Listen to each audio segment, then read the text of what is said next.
Whoa! Good evening, ladies and gentlemen. Welcome, welcome. We're back with Tsukihime. It's been a while. So, yeah, let's see what happens next. We ended on a little bit of a cliffhanger. So, let's see what happens. Shiki smashed a mirror after seeing himself in the reflection and being like, who the hell is that? So, yeah. Let's just get into it. Oh. Okay. Let me take a little bit of a sip.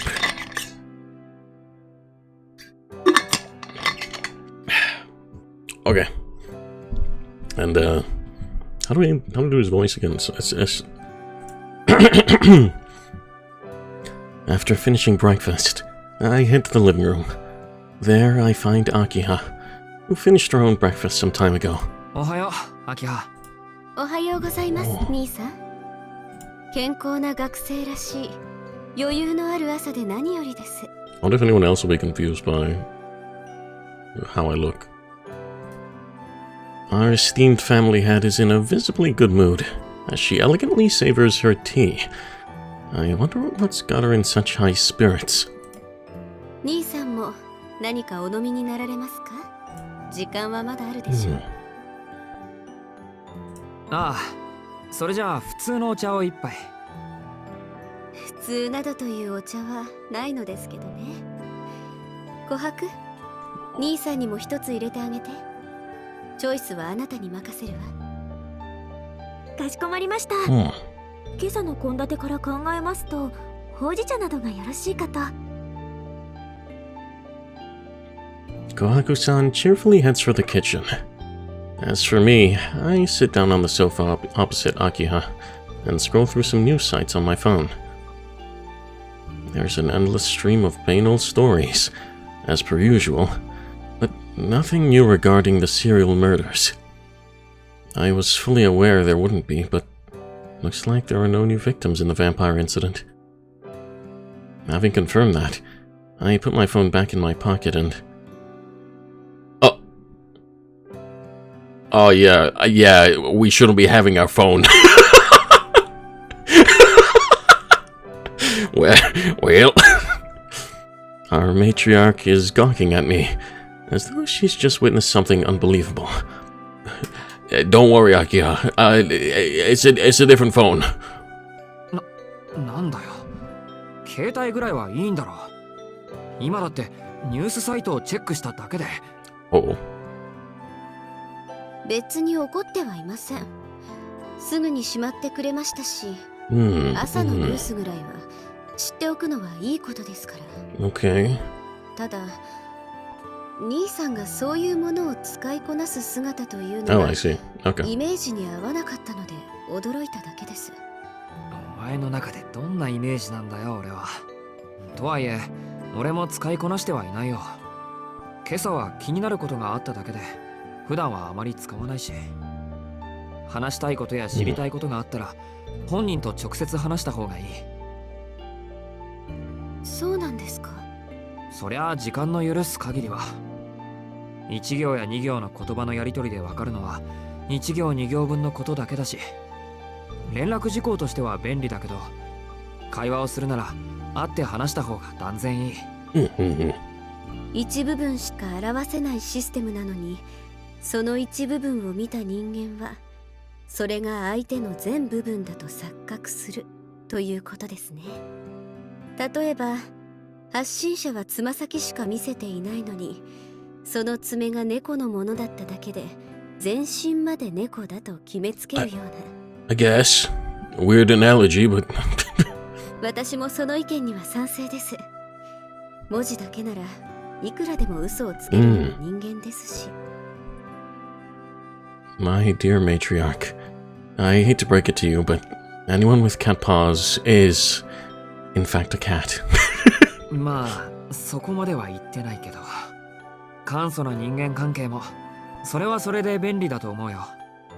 知り合う人全部に全身全霊で向き合ってたら体力が持たないし、いろんなところに行けるようになって、いろんな人と知り合えるようになった以上、人間関係も最適化させないと潰れちまうってのは友人からの受け売りだけど。 Although Ariko, the one who said that to me, lives his life in complete defiance of that same advice. そう、安心したわ。兄さんにも心を許せるご友人がいたんですね。機会があれば私にも紹介してもらおうかしら。I don't know if I want to introduce him to you, bro. 遠野家の長男におかしな遊びを教えていないかどうか、じっくりと詰問させていただくのを前提で。 It should go without saying at this point, but my little sister sure is scary. That's true. While I was chatting with Akiha, Kohaku-san returned with the hojicha. The heat of the hojicha, which is astringent yet refreshing, dispels my after-meal lethargy. It must be about time for Akiha to head to school, as she silently stands up from the sofa. お先に失礼しますね、兄さん。 This is such a weird shot, but okay. 私は夕方まで帰れませんが、兄さんのご予定は？ I look up, startled by her nonchalant words. Akiha asked whether I had any plans for the day. For some reason, those very ordinary words struck a chord with me. All she asked was, "What will you do today?" But I felt as though she was really asking, "What will you do from now on?" いや、特に何もないよ。学校に行って終わったら帰ってくるだけだ。そんなことなら午後の予定はキャンセルしておけばよかった。 Akiha grumbles in frustration. アキハ。いえ、何でもありません。それではごきげんよう。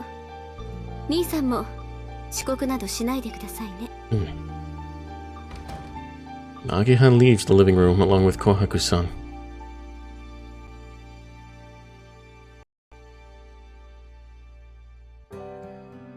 Now alone, I once again ask myself what's next. Up until yesterday, I only ever asked myself what I should do. I didn't once stop to consider what I wanted to do. 今の俺がしたいこと。As someone who's all too aware of what's happening in the city, my priority should be to clean up the remaining vampires. But putting my sense of duty aside, unsurprisingly, Senpai's face comes to mind. そりゃ、シエル先輩のことは好きだけど。I've been charmed by her, both as a member of the opposite sex and as a human being. I want to learn more about her, and I also want to see her smile. But as much as I adore Senpai, I just can't stop thinking about Etiquette. いや、違う。放っておけないのは吸血鬼のことだからだ。町から吸血鬼がいなくなれば、きっと。I'm sure that my partnership with Etiquette will come to an end, and I'll return to the ordinary life I'd lived before without any lingering regrets. そうだ。俺がしたいことなんてそれしかないじゃないか。Now convinced, I stand up from the sofa. The time is 7:30. I'd better leave soon if I want to make it on time. それはそれとして、ハルクエイドとのことは黙っているしかないんだよな。I'm painfully aware that Etiquette and Senpai are like oil and water. I don't feel good about hiding things from Senpai, but it'd be best if I try and avoid her noticing anything until after it's all over. Oh. I mean, she knows already. Ciel was watching us the last night.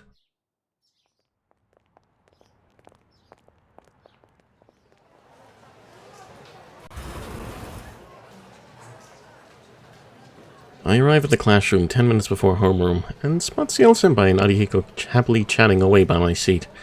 あれ、シエル先輩。 Whoa. What happened? Why grump? The second I call out to her, Senpai abruptly stops talking. よっ、おはようさん。時間ギリギリで投稿とか、お前さんもここ一番でついてないね。今朝はシエル先輩が遊びに来てくれたってのに。ああ、それは見ればわかるけど。先輩、なんか様子がおかしくない？ Yeah, she's very angry. We didn't bring any karipan. あ？おかしいところなんてねっての。いつもキュートなシエル先輩舐めてんの？ Yeah, well, what are you implying, Shiki? 今だって俺とトーノの昔話で盛り上がって。あれ？ Looks like Arihiko's noticed it too. The person across from us is very clearly in a bad mood. And the silence is crushing. Painfully so. Arihiko sidles closer to me. Sidles? It shouldn't be slides. Anyway. And whispers in a hushed voice. しでかしたのかと思う。先輩めちゃくちゃ不機嫌。さっきまであんなに笑顔だったのに。I don't know, bro. 俺は何もしてない。お前こそなんか失礼なこと言ったんじゃないのか。Senpai is suddenly glaring at me.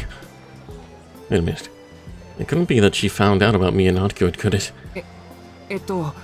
おはよう先輩。 Oh, she did. 俺の席にいるってことは、今朝は俺に話でも？別に遠野くんになんてみじんも関心はありません。 Oh. ただちょっと気になったので様子を見に来ただけです。よく貧血で倒れるとのことなので。それ俺に用ですよね。Shoot. That was a knee-jerk reply. 見ようによってはそう言えないこともありません。まったく朝から健康そうで結構ですね。 While bashfully playing with her glasses, Senpai in a polite tone gives me some uncharacteristic abuse. とにかく私は乾くんと話しているのです。遠野くんに用はありませんから、教室の隅かロッカーの中にでも入って自己反省をしていてください。 Don't be so mean. Senpai's words are cold, and her expression stiff and severe.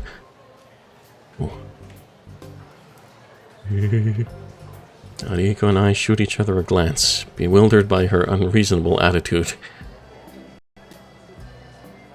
つまりあれだ。理由はわからんが、先輩は遠野を懲らしめたいと。つうか土下座レベルで反省させたいと。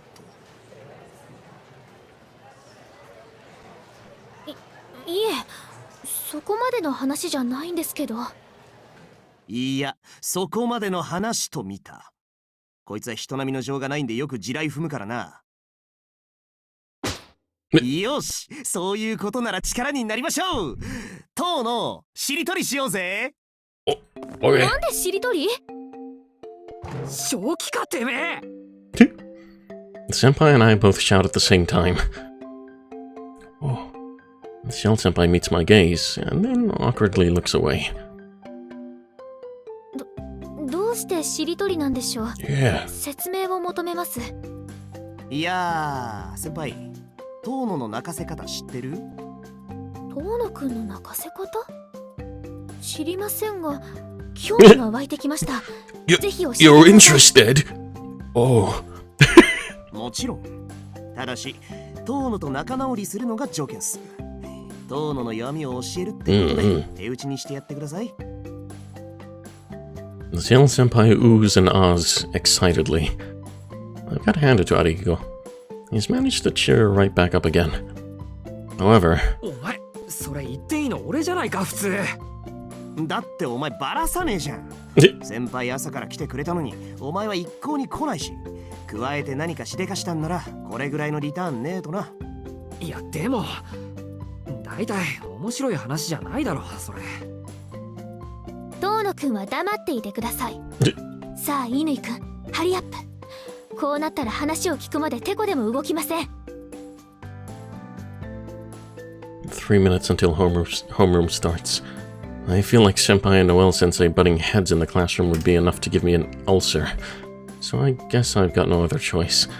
それがですね、当のしりとりすると泣くんですよ。Why? 試しに1分続けてみるとわかりますよ。本当に？しりとりって、あのしりとりですよね。言葉尻をつなげていく。Yeah. そうそう。もうボロッボロ泣く。中学の頃、それを知らない女子どもがびっくりしてさ、なんか悲しい出来事でも思い出させちゃったのとか。Oh, so strange. むやみに大人気で俺は頭にきましたけどね。Senpai looks at me curiously, as though asking why. I understand how she feels, but the human body just behaves in mysterious ways sometimes. その繋がらない感じが嫌なんです。誰だってあるでしょう。理由はないけどダメなことって。食べ物の好き嫌いと同じです。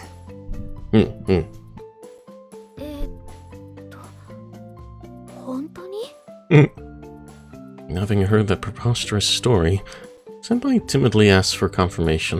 はい、本当です。だからつまらないって言ったんだ、バカアリヒコ。見ろ、先輩だって呆れてるだろ。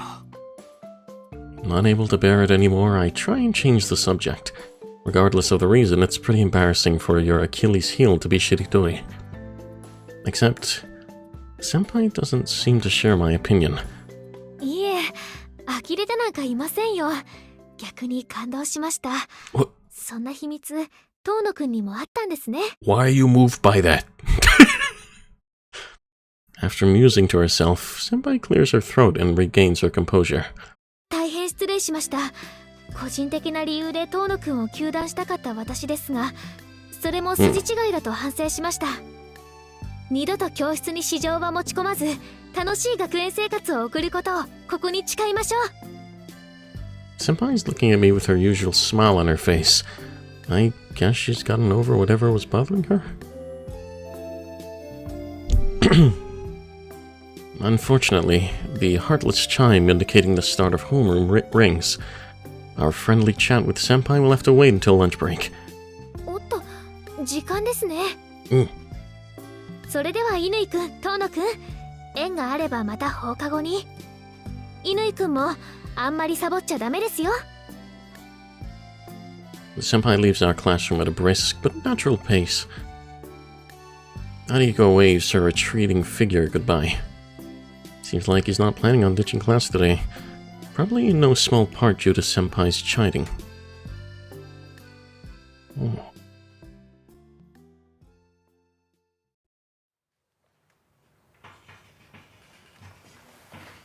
Third period of the morning, mathematics. The day steadily slips by, never deviating from its well-worn routine. Humans don't change their habits unless they're actively being confronted by something abnormal. Like how I'm just sitting here in class, even knowing that some of the dead still remain.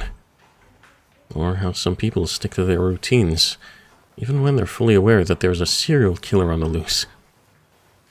Humans are so resilient. They adapt to the strangeness of the present and dull their sense of danger, all in order to protect their future selves.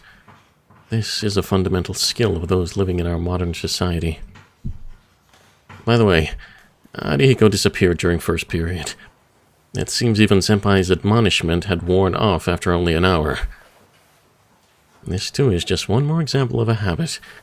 Despite a massive hole opening up in front of the station, Arihiko's lifestyle hasn't changed. Even if he does somehow sense that something is off, he still can't break that habit. Not like I'm one to talk. I'm sitting in class despite knowing there are still vampires in this city. I'm letting those vampires go unchecked to protect Tonoshiki's routine. Sure, there are other reasons why. They don't pose a threat during the day. I can't meet up with Etiquette before nightfall. But for all my virtuous talk, I'm still putting my own life and interests first. Is it a sense of danger? Or a sense of justice that I lack? Probably both. I left them in the dust the moment I chose to work together with Etiquette, with a vampire. And even while trying to conform to human society, I started down a path no upstanding human would ever have chosen. Yet, here I am. Feeling like that path was the perfectly obvious choice to make. What's happening? Uh-oh. Give me a sec. Oh, water.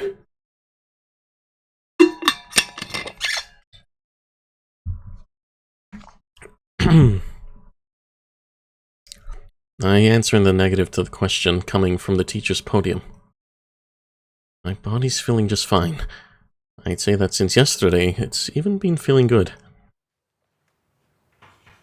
I cock my head to the side, puzzled by my own words, and turn to look at the window. Even ignoring the transparency of my face reflected in the glass, my complexion appears strangely morbid.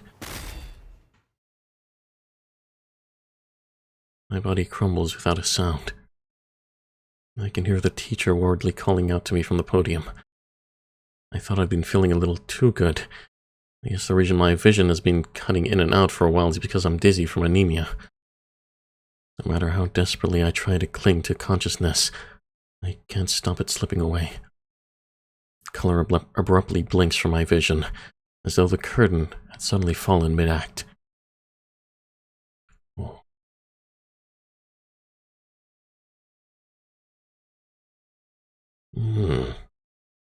Suddenly, I find myself in a dream.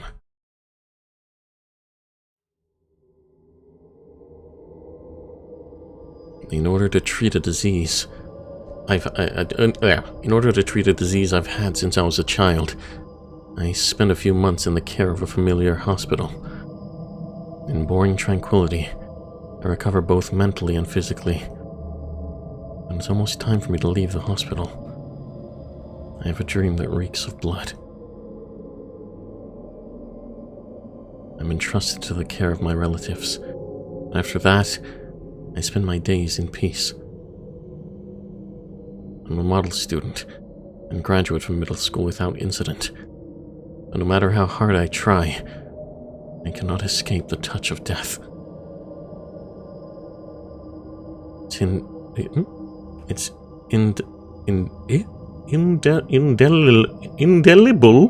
Indelible? I guess. Its indelible blemishes haunt me from the shadows. When I hear of my father's death, I return to my parents' home for the first time in years, and I'm reunited with my sister. Though traces of the child she once was still remain, she has matured beautifully. The mansion also houses 2 twin girls, who go to incredible lengths to take care of us. But while I still try to avert my gaze, it's impossible for me to avoid seeing the end. I see an unfamiliar woman. She's a perfect stranger to me. It's a meaningless encounter. Even though I knew I wasn't normal, I've been confident that I was still human. I step into her room. I'm captivated by her vibrant vitality. My spine shudders with lust. Though the concept is foreign to me, I understand that this is love. I want to know more about her. And because of that, this is the result. An atrocity that I cannot atone for. The stain of her lukewarm blood sears my skin. Her entrails smell foul. The cesspool of intestines spilling from her dissected body makes me sick to my stomach. While her abdomen calls to mind the image of a brimming stockpot, her dismembered extremities remind me of something else. They look like a sponge cake that has been cleanly sliced with a knife. There's the yellow of the sponge, the sugar white of the cream, and even the ruby red of the strawberries. The smell of blood clings to me, Its stench is synonymous with violence. The reek of that mixture of blood and gore infiltrates through my nostrils and into my brain, scrambling my sense of reason. My grip on reality weakens, gravity gives up its hold, and my eyes become fixated on the all-too-beep scene before me. To me, the light splashing of those droplets sound like a raging downpour or a cascading waterfall. Those paltry 3 liters of blood, a boundless ocean. It is a masterpiece of dismemberment, each and every cross-section a captivating work of art. With each comparison I make, I become even more painfully aware of how monstrous I am. This must be how soldiers feel after parachuting onto the battlefield. The thing that I had been gazing down on mere moments ago is, in reality, so large that I now have to turn my gaze upward instead. Her corpse looms larger and larger. The weight of my actions comes crashing down on me like a tsunami. It's too late for me to do anything. The utter hopelessness overwhelms me. In a very literal sense, I could drown under all this information. I can't escape. I can't even breathe.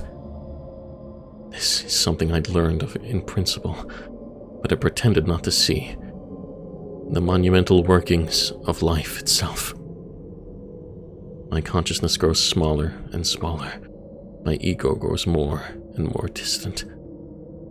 My existence as an individual begins to waste away, unable to bear its own vulgarity, without any basis on which to deny them. The more I try to blot out my sins, the larger the world around me grows. Before I know it, I'm scarcely larger than an insect.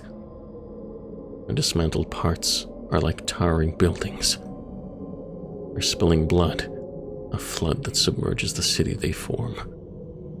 And here am I, a maggot writhing around amid her corpse, gazing up at that spectacle. This is what it means to kill someone. I sit here at the epicenter of the act that I myself have perpetrated, shaking as though I'm somehow the victim, shamelessly thrashing about trying to latch onto some glimmer of salvation. I told you so. You can't hide your true colors, can you? Thinking I heard someone speak to me, I snap out of my insectile self-torment. In front of me obviously lies the corpse. It tells me that once the human body ceases to move, it's just in the way. It takes up space. It's difficult to dispose of, and tedious to clean up after. Right. No wonder people don't like them lying around the house. Did you really think her coming back to life excused you? That was never the point. The details of who you killed don't matter. It doesn't take away from how fucked up you are.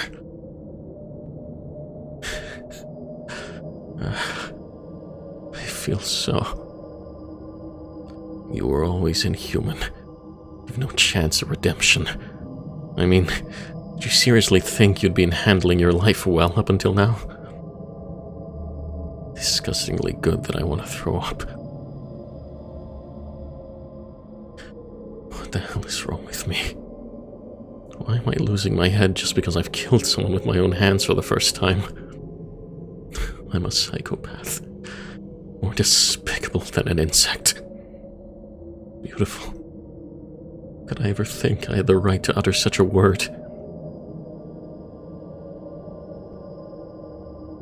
I had a dream. An absurd dream, in which I was a decent human being.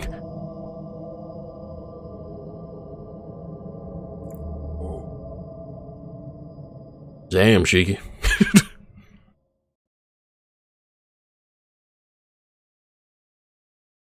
My mind feels foggy.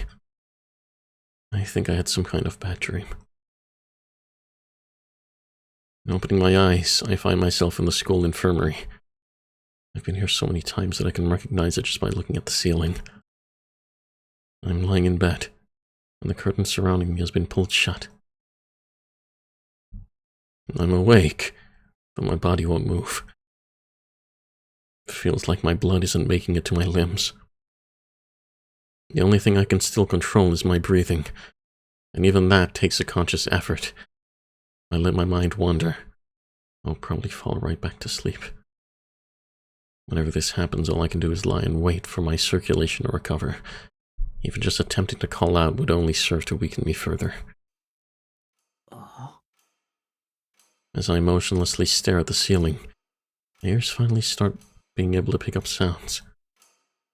I can hear voices coming from beyond the curtain. この国に来てから出費が増えて大変よね。安くていいものばかりなんだもの。Cringe. お買い物もつい弾んじゃうんじゃない？そうそう。昨日潰した人の話したっけ？高級マンションに引きこもってたやつ。もうめっちゃくちゃいいお酒持ってたの。処分した人の持ち物には手を出しちゃいけない決まりだけど、1本ぐらい拝借してもよかったかな。生前からの習慣でしょう。人化した人間は人間以上の体を得たにもかかわらず、人間だった頃の趣味に執着します。肉体が変化したことへの反動として、人間的だった自己にすがりつくんです。それちょっとわかるかも。先生も若い頃の洋服大事に取ってあるし、もう着れないのに捨てられないのよね。だって一度も着れなかったし、お姫様みたいなドレスでね、着こなすには勇気が必要だったの。ノエル先生。そういう意味じゃないってば。ただの思い出話よ。でもなるほどね。本国の首都に宗教家が多いのはそういうわけだったんだ。この国の吸血鬼たちが物欲に走りがちなのも納得。あれ？でも日本人って仏様にお祈りするんでしょ？シエルさん、確かお母さんが日本人だったわよね。こっちに親戚とかいないの？それは今関係のない話です。それより静かに。彼が起きてしまいます。疲れているようですし、昼食まで睡眠を取らせるべきでしょう。The voices I can hear belong to Noelle Sensei and Ciel Senpai. Given the topic of their discussion, it seems there's no one else in the infirmary. Could it be that they heard I collapsed and came to check on me? そうかしら。四季君、もう目覚めないと思うけど。脈拍は平常時の半分。体温は30度あるかないか。意識レベルも睡眠というより昏睡じゃない？ Seems like I shouldn't have got my hopes up. Well, Sensei sounds somewhat indifferent. それは、そうでしょうけど。そうなんだってば。なんかシエルさんにしては歯切れが悪いのよね。これじゃいつもと立場が逆じゃない？悪い冗談みたい。鬼のかく乱っていうのかな？もしかしてお風邪？使徒のねぐらの調査、先生だけで行こうか？それこそ冗談です。風邪をひくなんて、そんな人間らしいことがあるはずがないでしょう。体に異常はありません。調査は私だけで行います。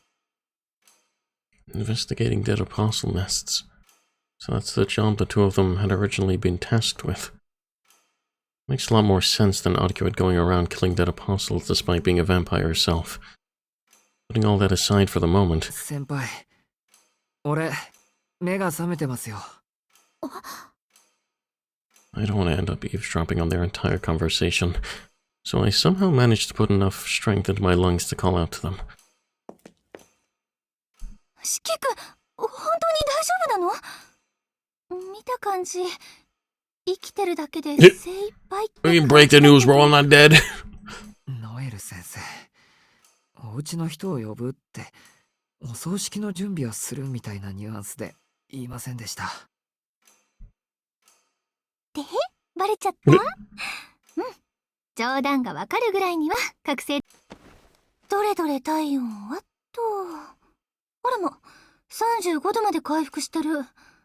もしかして本当にただの貧血だった？そうですよ。これぐらいの貧血には慣れてます。もう少し横になっていれば持ち直しますから、その聴診器は引っ込めてください。お胸の診察はまた今度か？残念だけど、このレベルの貧血が日常というとんでも発言に免じて自重してあげます。これでも先生だものね、私。生徒の健康には気を使わなくっちゃ。でも四季君が無事で安心したわ。地下で助けられたこともあるし、ここで死なれたら悲しいもの。ね。そうよね、シエルさん。そうですね。たとえ自業自得だとしても、私たちの前で死なれるのは困ります。今のように、話を盗み聞かれるのも面白くありませんが。Senpai's voice is dispassionate. She's acting coldly, but this is different to the bad mood she'd been in this morning. It's pretty clear this is all an act, but it still strikes me as a bit harsh to consider what I did eavesdropping. すみません。すぐ倒れる貧弱な体質で、先輩ほど頑丈じゃないんです。私の体の話はしていません。とにかく、しばらくおとなしくしているように。町はまだ危険な状態です。勝手に出歩いて、勝手に襲われる人を助けるほど、私たちも暇ではありませんから。あら、四季君なら死者ぐらいは返り討ちにできるんじゃない？というか、先生ひらめいちゃった。ねえ、シエルさん、死者探しの仕事、四季君に協力してもらうのはどう？Well, Sensei throws a conspiratorial. There's a conspiratorial wink in my direction. They're probably searching for the dead, same as Etiquette. Oh shit. Shave. I think it's be of use still. ありえません。人手は足りています。馬鹿げた発言は控えるように。代行者ノエル。I didn't even get a chance to reply. Senpai's tone of voice was no act. She rebukes Noelle Sensei with a genuinely scathing tone and begins to head for the door. 私はここで失礼します。ノエル先生は自分の職務に専念してください。遠野くんは二度と吸血鬼に関わらない。これは警告です。破った者には私から相応の処置があると覚悟するように。怒られちゃった。やっぱり本音出すと怖いわね、あの子。ま、そうでなくちゃ私もやってらんないんだけど。Ciel Senpai has left the infirmary, but Noelle Sensei hasn't budged from her chair. As for me, great. I can feel my hands and feet again. I take a deep breath and pull myself upright. It's just before 11 o'clock. At this rate, I should be able to make it back in time for 4th period. あら？四季君、もう授業に戻るの？放課後まで休んでいくと思ったのに。そうしたいところですけど、体が動くなら授業に出ますよ。いつ倒れるかわからないんだし、あんまり休めません。可愛い顔なのに真面目なんだ。ますますキュンときちゃうかも。Absolutely not. 先生ね、無理してるくせに平気そうにしている人って昔からタイプなんだ。もちろん男の人限定で。女の場合はまた別の話だから。As she says this, Sensei takes a seat on one of the empty beds. I thought that this was more of her twisted sense of humor, but it seems like she's seriously just planning on having a lie down. じゃあ、善良な学生生活、しっかりね。先生はもうちょっと休んでいくから、ちょっと風邪気味みたいなのよね。食欲もないし、やる気も出ないし、夏バテみたいなものかしら。She closes the curtains surrounding the bed. Well, Sensei lies down while merrily whistling a tune. 俺が言えることじゃないけど、教師がそんな簡単に休んでいいんですか？ほんと、君が言えることじゃないわね。大人だってサボりたい時があるのよ。いいじゃない。自習の一つや二つ。私サンタクロースみたいなもんだし。After giving that bizarre excuse, she falls asleep. I'd feel awkward about waking her up, and I've got to get going anyway, if I want to make it in time for 4th period. I take some cold medicine from the cabinet and place it on a table just in case, and leave the infirmary.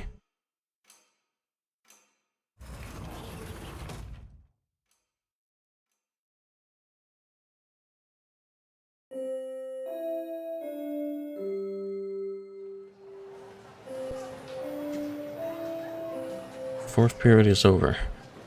I wonder if I should visit Ciel Senpai in the tea ceremony room, or just eat lunch alone. Either way, I need to go buy some food from the school store first.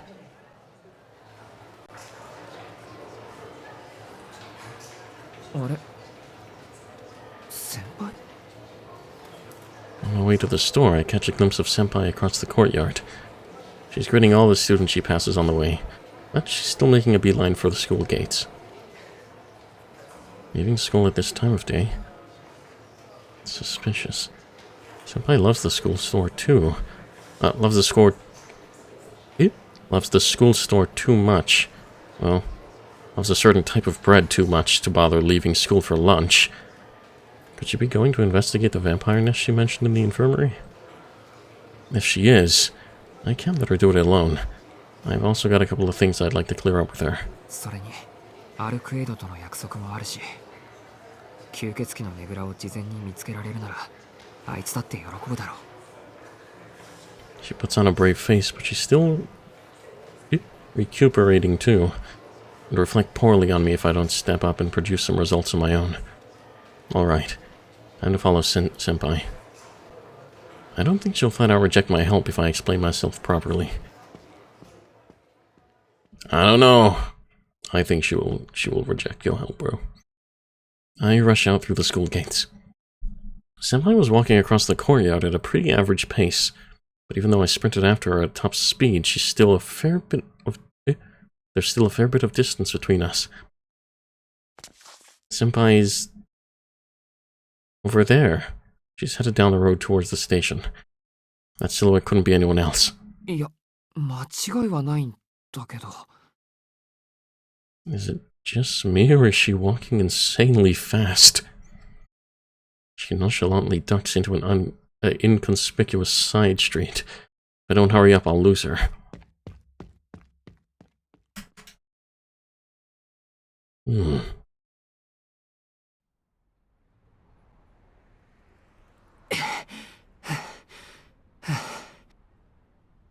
After running non-stop for a while, I paused for a second to catch my breath. I managed to keep up with her somehow, but then lost sight of her the moment we arrived at the plaza south of the station. It's just before 1 o'clock. This is the business district. There isn't as much pedestrian traffic as there is on the north side of the station. There is nobody here but the odd gaggle of office workers headed back from lunch. 結局、駅まで来たけど。 Placing a hand to my chest to calm my racing heart, I take another look at my surroundings. The south side of the station offers a pretty clear view, unlike the north side, which tends to be clogged with traffic. It was a mistake to think that I'd be able to stay on her trail, even with a bit of distance between us. Senpai didn't notice me. Or rather, I didn't get close enough to call out to her. I don't think she would have hidden somewhere in order to evade me, which means... 急ぎすぎて途中で追い越しちゃったかな。 I don't think so, bro. いえ、こういう場合は追い越しちゃったではなく、待ち伏せされちゃったと言うんですよ、遠野くん。先輩いつの間にこんな近くにさっきまであんなに離れてましたよね。あんなにとは大げさかつ曖昧ですね。距離にして19メートル弱、ベースボールでいうところのピッチャーからキャッチャーまで離れていたと。 Crap. Her expression and banter make it seem like she's playing along, but her eyes are dead serious. It's not surprising. She just caught me tailing her, and that's on top of this morning's incident in the infirmary. Anyone would be angry after all that. But it's not like I came chasing after her just for fun. I need to seize this moment to confidently strike back. こんにちは、先輩。こんな時間に外で会うなんて奇遇だね。奇遇ですね。私はこれから電車に乗って隣町まで行くんですが、遠野くんは早退して帰宅ですか？いえ、帰るのは後です。俺も先輩と同じ電車に乗りますから。Why? 5次元目はボイコットですか？ I resist the urge to point out that she's just as guilty of cutting class as I am. I'm not about to let Senpai wrest control of the conversation from me now. サボります。今は授業より先輩がどこに行こうとしているのかが知りたいです。そうですか。Oh no. Angry eyes. 保健室で私が言ったことを覚えていますか？ I swallow nervously. I need to choose my next words carefully. If I don't, Senpai will think I'm a nuisance and brush me aside. If I really mess up, I might even end up back in the infirmary. これが最後です。私の行き先はあなたの想像通り、吸血鬼の調査です。危険ばかりで楽しいことなんてありません。嫌です、そんなの。俺、吸血鬼に関わるなとは言われたけど、先輩に関わるなとは言われてませんから。I stand my ground and stare right back at Senpai. I blurted out those words without thinking them through, but saying them has helped me reaffirm my own feelings. I'm much more worried about CL Senpai than I am about the problem posed by any vampires. I guess I just can't stand the thought of her going to investigate them all on her own. 私に関わるということは、吸血鬼に関わるということです。今のは詭弁に過ぎません。Maybe. それはずるい。学校の先輩であるシエル先輩と教会のシエル先輩は別枠でしょ。そうじゃなかったら先輩は俺の教室に来てないでしょ。だって教室に吸血鬼はいないんだし。That's true, that's true. それはそうですが、俺は学校の先輩の手伝いがしたいだけです。下心で動いているんです。なのにそれが吸血鬼退治なんて話になってるんで、ほんと迷惑してるだけです。先輩がもっと普通の悩みとか持っていてくれたらこんな苦労はしていません。I put how I really feel right now into words. I know full well that I'm getting desperate, but if I don't make a stand, Senpai will definitely try and go it alone.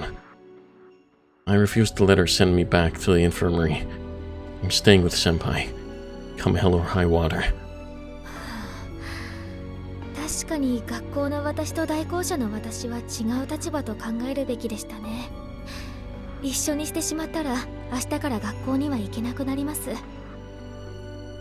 まったく、これだから遠野くんは怖いです。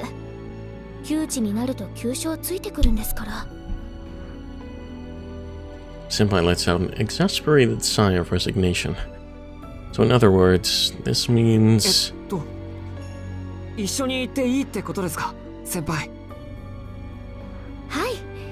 遠野くんに見つかってしまった私の落ち度ということで、今日だけは特別です。ついてくるだけなら多めに見ます。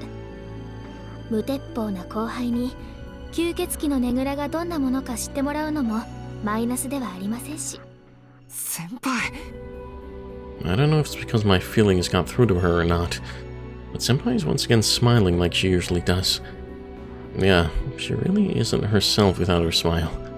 ただし、その前に反省してもらわなければいけません。あなたがどれほどどしがたい失敗をしたのか分かっていますか？失敗ですか？ Does she mean last night's run-in with Etiquette? If she brings that up, I don't have a good way to explain myself. 先ほどの尾行、あれはひどいです。足音も気配もダダ漏れで見つけてくださいと言っているようなものでした。私だったから良かったものの、ノエル先生や死者相手にあんなことをしたら翌朝には路地裏で目を覚ますことになりますから、今後は注意するように。 It's true, it's true. I got scolded for my sloppy shadowing. It seems that actually the main reason she's mad at me, she'd apparently planned on just giving me the slip earlier, but my attempt at tailing her was so careless that she couldn't resist calling me out on it. It's probably a bit late at this point to protest that I wasn't actually trying to tail her in secret. でもそうですね。次からは善処します。I answer Senpai with a wry smile on my face. She may be dauntingly severe in some ways, but still Senpai really is a caring person at heart.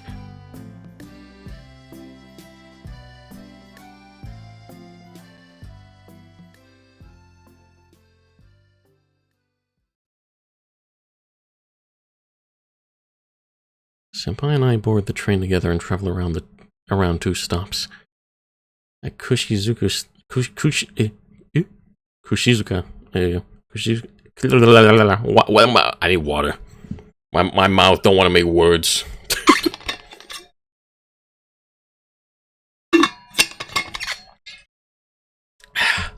Okay, there we go.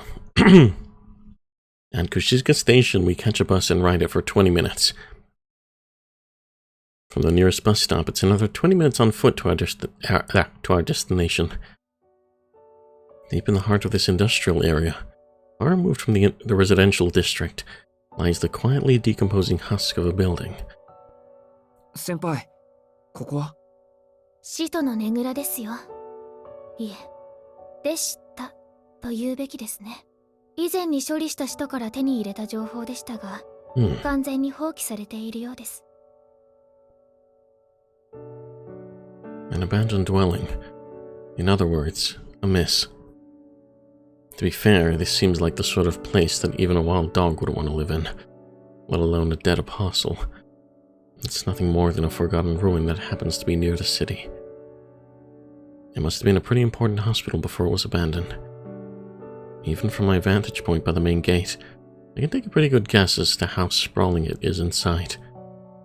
Grass is slowly encroaching on the bulking asphalt. Various parts of the ward visible in the distance appear to have collapsed. I wonder if it was a fire that originally put this place out of commission. Even if it was, there's far too stark a contrast between the more run-down parts of it and the areas that were less affected. 念のため、中に入って汚染状況を確認します。Whenever she says something like this, Senpai doesn't ask whether or not I'm coming with her. It's probably her way of making it clear that she's not forcing me to do any of this. It's all something I've selfishly decided to do on my own. I answer with a simple nod and follow after her. Trampling the weeds underfoot, we enter the grounds of the dilapidated hospital. Blah, blah, blah, blah.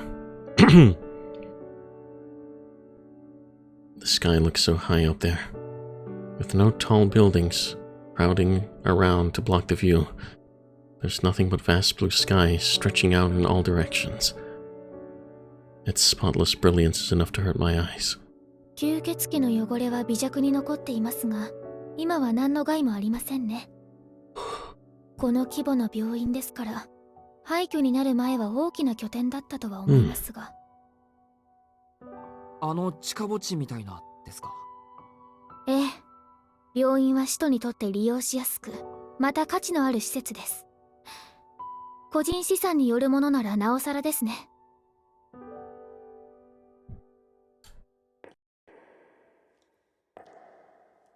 We enter the abandoned hospital. Senpai carefully inspects each and every room. It's perfectly clear, both to me and Senpai, that there's nothing to be found here anymore. Even so, she's meticulously combing the place to ensure that there's nothing unusual lying around. It strikes a stark contrast to Etiquette's cavalier attitude. 先輩、ちょっと話をしていいですか？もう、いいですよ。それぐらいは覚悟していましたから。じゃあ遠慮なく。吸血鬼は2種類いて、先輩たちがやっつけてるのは使徒の方ですよね。先輩たちが追っていた使徒、この町に居ついた使徒はどんなやつだったんですか？詳しくは話せませんが、典型的な使徒ですよ。少しずつ町に浸透していき、勢力を伸ばしていくタイプです。グローブ・アルハンギリほど直接的な脅威ではありません。I see. Like I thought, Senpai's original objective wasn't Vtuber after all. It was just some outsider that happened to show up. She actually came here chasing after a vampire who's been nesting here for many years now. The same one Etiquette is after. そうですか。そいつの名前は A pause. Finishing her fruitless search of yet another room, Senpai lets out a sigh. ロア。ミハイル・ロア・バルダムよ。人間だった頃は教会の司祭だったと聞いています。She speaks the name of her enemy. Roa. It's the same name that Etiquette had mentioned. She said that he's a reincarnating vampire, among other things. What exactly that means, I'm not entirely sure. Ciel Senpai doesn't say any more on the topic. We continue to explore the abandoned hospital. Having examined every corner of the first and second floors, Senpai heads toward the third floor. As she does, 例えばの話ですけど。Ciel Senpai starts talking to me, though it sounds like she's talking to herself. 例えばの話ですけど。ある日、自分が突然ホラー映画の主役になっていて、何の説明もなく悪役だと知らされて、開始1分から散々暴れて、登場人物たちをみんな殺してしまったとします。この状況でホラー映画の話とか Spooky. もどかしっこはなしですよ先輩。例え話ですから最後まで聞いてください。遠野くんはたまたま気まぐれで映画館によってその映画を見たとします。誰かが主役のそのホラー映画を見終わってふと横の席を見ると、そこには悪役だった誰かが座っていました。映画のエンドロールから抜け出してきたばかりの血まみれの誰かが。It's kind of spooky, bro. 彼は言いまはじめまして誰かさん。映画の世界からやってきたものです。ああ、でも安心して。怖がらないで。私は台本通りに殺人鬼を演じただけ。それがまさか終わった後に映画から追い出されるとは思ってもいなかった。あなたは彼をどう思いますか？脚本通りなら仕方がないと歓迎するか、フィクションであろうと悪役は悪役だと糾弾するか、それとも映画の中に戻れと非難するか。この場合どれが人間として正しいのでしょう。I would just tell him to go back inside the movie, bro. I can't come up with an immediate answer. Her hypothetical is incredibly outlandish, and yet there's something strangely chilling about it. I can't even begin to think which option I choose. 先輩。Senpai has her back turned to me. Unsure of her intentions, I call out to her foreboding figure. Senpai lets out a chuckle and turns around with a self-deprecating smile on her face. なんて、ちょっとした退屈しのぎでした。突然遠野くんに意地悪したくなったのです。昨夜そういう内容のホラー映画を借りてしまって、あんまりにも真に迫っていたので、遠野くんにもホラーを分けてあげようかなと。そうですか。突然意地が悪くなったことはどうかと思いますけど、その映画自体は面白そうですね。二重構造でよくできています。ええ、この事件が片付いたらぜひ。Okay. The movie's called Tsukihime. No, don't do that. We were talking long enough that we've now almost finished the investigation. We arrive on the third and final floor, where we can catch glimpses of the sky through holes in the crumbling roof. There. おっと、この部屋で最後ですね。残念。いえ、幸いなことに使徒の痕跡はなし。今回は完全に外れでした。Senpai's voice sounds a little more cheerful than it did before. She's probably relaxed a little now that she's completed her investigation and concluded that there's nothing dangerous here. Shave! Shave! I think what I have to do here is...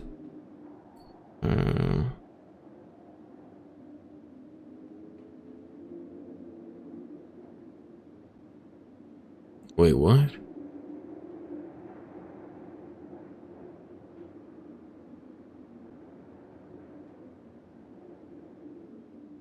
Should go back? そっか。なら戻りましょう、先輩。さすがに疲れました。昼間とはいえ、廃病院っていうのも気持ちが悪いし。おや、あの地下広場でも音を上げなかった遠野くんらしくありませんね。ですね。あそこまでぶっ飛んでると、もう驚きしかないんです。一方、廃病院は立派な都市階段ですから。短すぎて、こっちの方が怖いです。なるほど。そういうことなら夜についてきてもらえばよかったですね。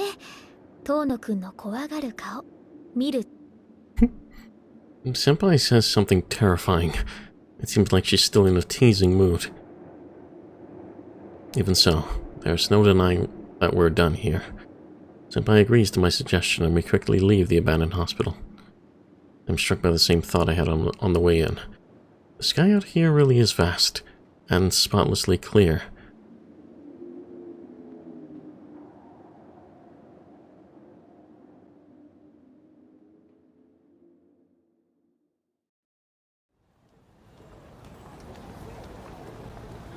By the time we make it back to Soya Station, it's already after 3 o'clock. I've ended up completely skipping afternoon classes. Even if I head back now, I won't be able to make it before final period is over. But I should at least go back and pick up my bag. How pathetic. Tormented by the fact that I skipped lunch, my stomach rumbles to signal its emptiness. ふむ。空腹ですか、遠野くん。Maybe. Are we going for a curry? 恥ずかしながら。購買部に行く途中で先輩を見かけたから、昼抜きなんです。ご飯食べていきます？ Yeah, let's go. ちょうどこの辺りにいいお店があるんですよ。I'm dumbfounded by my sudden good luck. Getting lunch at a restaurant means I'll be dining with Senpai. Talk about an unexpected windfall. Even if this is somehow a trap, I'll happily dive in head first, or at least I want to, but... いえ、あまりお腹は減ってませんから。That's a lie. Ever since yesterday, I've had a ravenous appetite. But sadly, I don't have the means to eat out this month. Senpai said that it was a great place, so it could be one of those fancy restaurants with eye-popping prices. Though it breaks my heart, I must decline her offer. まあまあそう言わずに、一食ぐらいでしたらおごっちゃいますから。Oh, free food. Okay, let's go. 先輩らしく手伝ってくれた後輩へのお礼をさせてください。It seemed like Senpai saw right through me. Guess it's time for me to swallow my pride. Besides, how am I supposed to say no to that wonderful smile of hers? すみません。実はお腹が減って倒れそうでした。お願いですから、その素敵なお店に連れて行ってください。I give in and prostrate myself for CL Senpai. はい、素直な返事で大変結構です。それでは可愛い後輩のため、張り切って一肌脱ぎましょう。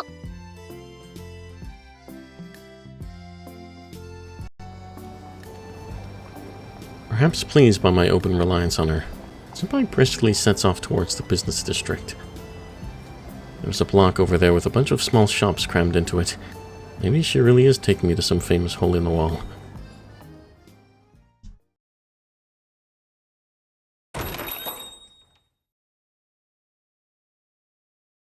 It's a curry shop. Of course it is. I'll say it one more time. This is, without a doubt, an authentic Indian curry shop. おっと残念。ランチタイムは終わってしまいましたか。スパイシーチキンはつきませんね。Oh, spicy chicken. Yummy, yum. Ciel Senpai frowns, looking thoroughly disappointed. はい、どうぞ遠野くん。She hands me a loyalty card. The numerous stamps have reached the amazing order, any curry set for free mark. I understand what she means by this, but I still ask out loud just to be sure. カレーセット無料券です。どうぞ好きなセットを頼んでください。私のおすすめはバターチキンカレーです。辛ければいいというものでもありませんし、遠野くんは初心者ですし。Butter chicken's nice. だよね。そういうことだよね。Pretending not to notice how Senpai's fingers gravitate towards the 10 times spice set as I open the menu, I nod and confirm my order of the butter chicken set with the waiter. To my surprise, all Senpai orders is a single chai tea. 先輩、飲み物だけでいいんですか？ Chai tea. もっと Wait, こう、ほら。 okay. Senpai. Oh wait, no, he said that. I was so confused by chai tea. Isn't that just tea? Now that I've come this far, I feel like I have to act out the old cliche. いえ、私はお昼はちゃんといただきましたので。I see. 今食べてしまうと1日4食になっちゃいます。In other words, she's restraining herself and adhering to the average caloric intake of an ordinary high school girl. Oh. I don't know, she eats a lot of curry. Ooh. The butter chicken was absolutely sublime. The curry sauce struck an exquisite balance between spiciness and sweetness. Perhaps thanks to the butter, the naan was piping hot and soft, and simply biting into the dough made the umami permeate throughout my mouth. This restaurant is a gem. Curry shop Messiaen?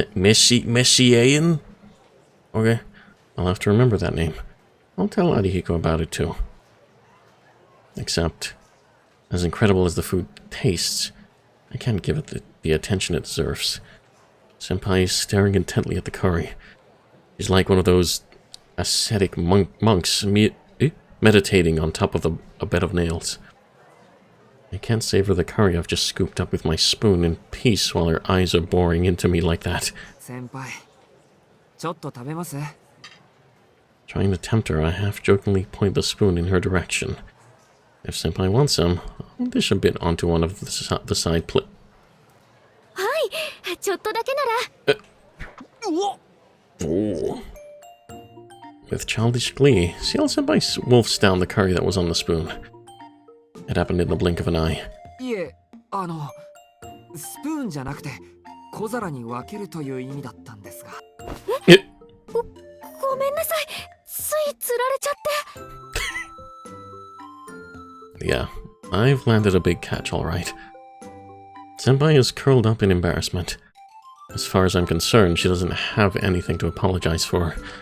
I got to enjoy a delightfully rare sight, after all. 失礼しました。小皿に分けるなんて全くの想定外だったので。先輩の中でどんだけ心が狭いんですか、俺は。はい、どうぞ。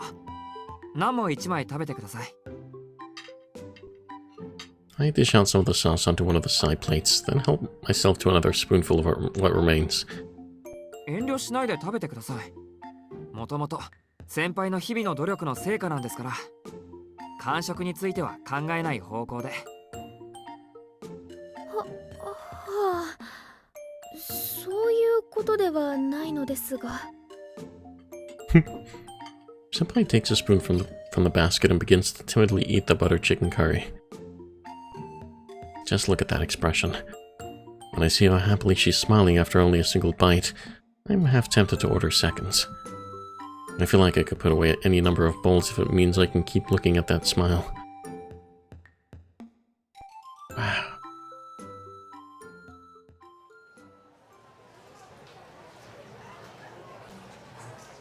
We have finished our meal. Senpai and I are still lounging around inside the restaurant, enjoying some free tea that the manager served us. They really seem to value their regulars. We've been making idle small talk about things that happened at school, when all of a sudden Senpai sits up straight. いい機会だから聞かせてください。どうして遠野くんはこの事件に関わるんですか？あんな目にあったのに怖くないんですか？それとも使徒を殺せる異能があるから怖くないとか。She gets right to the point. いえ、怖いですよ。銃を持てば戦争は怖くなくなるなんて話は聞いたこともないし、自分にどんな武器があっても怖いものは怖いです。逃げられるものなら逃げてしまいたい。Those are my unvarnished feelings. I'd say I'm even more cowardly than the average person because I'm stuck seeing death all the time. 本当は逃げたいんですね。でも、ならどうして？どうしてって、そんなの。Because I want this city to stay peaceful. Because I want to lay the souls of the victims to rest. Because I want to protect those close to me. All of these thoughts have crossed my mind, but none of them are the real reason why. I refuse to run away because I remember what I saw on that night. そんなの決まってます。先輩が頑張っているからです。With respect and gratitude in my voice, I reply as if the answer were the most obvious thing in the world. On that night, she fought all alone inside that glacial world when anyone else would have fled. Not for her own sake, but in order to protect people she'd never even met. While I only tried to save my own skin, she risked life and limb to protect everything that stood behind her. That's right. That image is so precious to me that it plays across my mind even when I'm falling asleep. Captivated as I were by her vigor, I couldn't help but weep at the tragic figure she cut as she dashed about with tears in her eyes. That's why I wanted to remember it. Even if I'm nowhere near as strong as she is, I want to forever remember that courage which has gone unappreciated for so long. That will be my way of saying thank you. 私が頑張っているからですか？はい。人知れず戦ってくれている人がいるんだから、こっちだって簡単には逃げ出せません。というか、そもそも。She saved me. If Senpai hadn't reached out to me on the day I killed Etiquette, I probably wouldn't be here right now. そもそも、先輩がブローブを倒してくれなかったら、みんな死んでいたんだし。I couldn't bring myself to tell the real reason after all. It just felt too embarrassing. Nevertheless, it seems like my feelings of gratitude got across. でも、先輩の足手まといになってるのは変わりませんね。相手はもう死んでいる。相入れない敵だって分かっているのに、割り切る。If my opponent in a fight looks human, and is more or less as intelligent as one, it's enough to make my mind lock up completely. I have to harden my heart. I can't let myself be this conflicted when I come face to face with a vampire. 怖い怖い言ってられませんね。先輩の役に立ちたいんなら、もっと強い心を持たないと。いえ、それを直すなんてとんでもない。それは良くない勘違いです。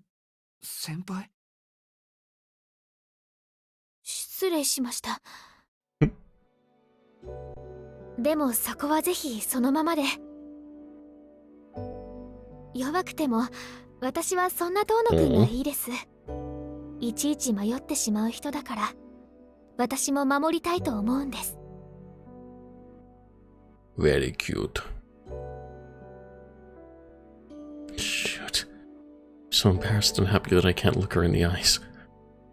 Senpai is stirring her tea with her spoon, loudly clinking it against the side of the cup as though she's also trying to distract from the situation. 5 minutes pass in the blink of an eye, and our tea goes completely cold.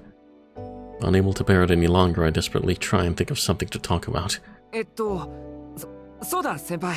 先輩はすごく強いけど、格闘技とかやってるんですか？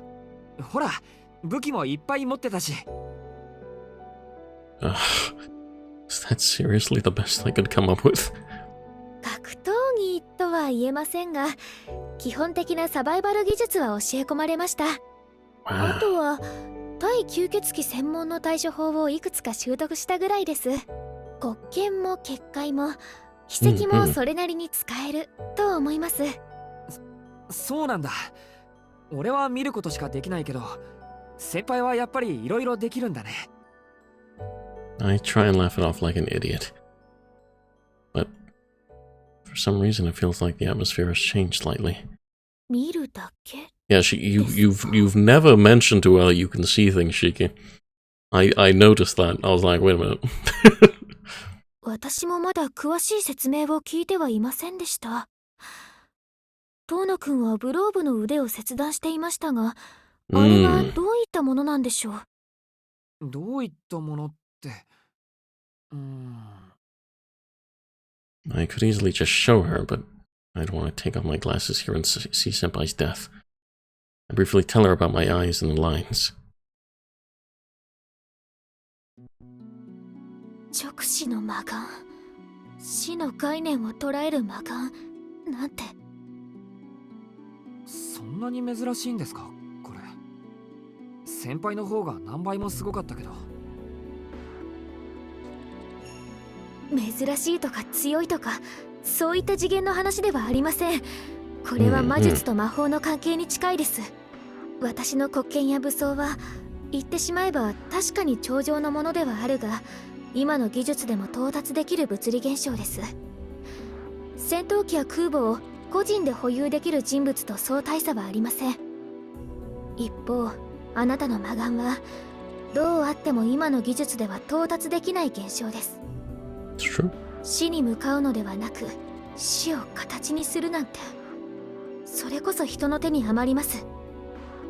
厳密に言えば人間はまだ死を知らない、まだ誰も見ていないものをあなたは見ているようなものです。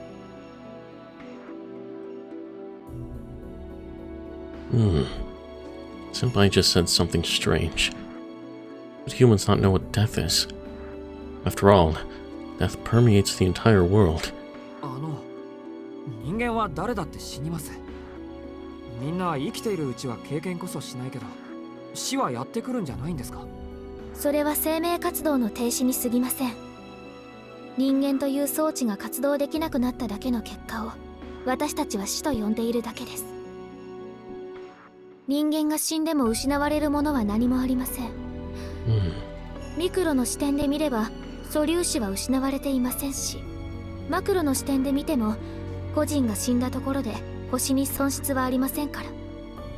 でもあなたの目が見ているものは違います。過程を飛ばして物事を終わらせるのなら、それはエネルギー保存則に頼らない究極の意味での死です。ある司祭からの受け売りですが、死とはこの宇宙に未だないもの。あると想定することで多くの事象を説明できるけれど、実在してはいけないものとされています。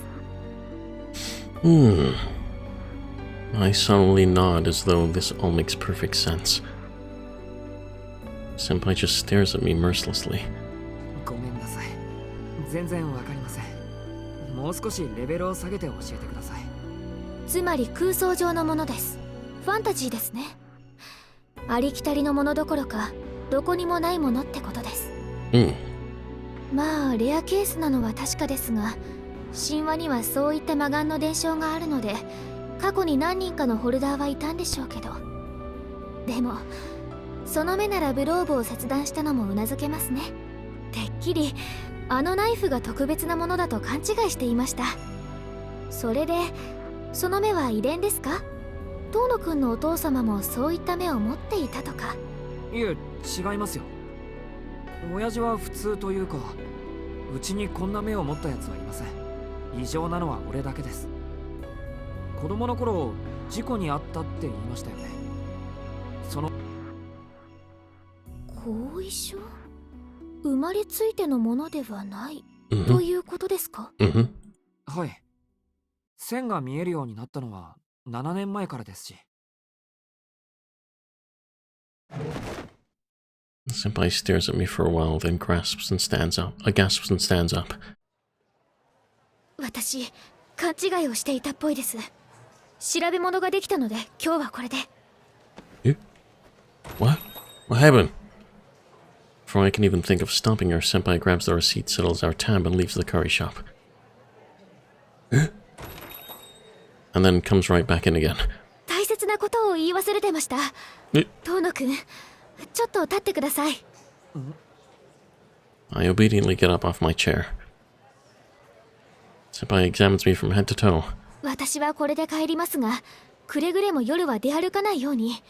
その目があるからって一人で吸血鬼を探したりしちゃダメですからね。I involuntarily let slip my hesitation.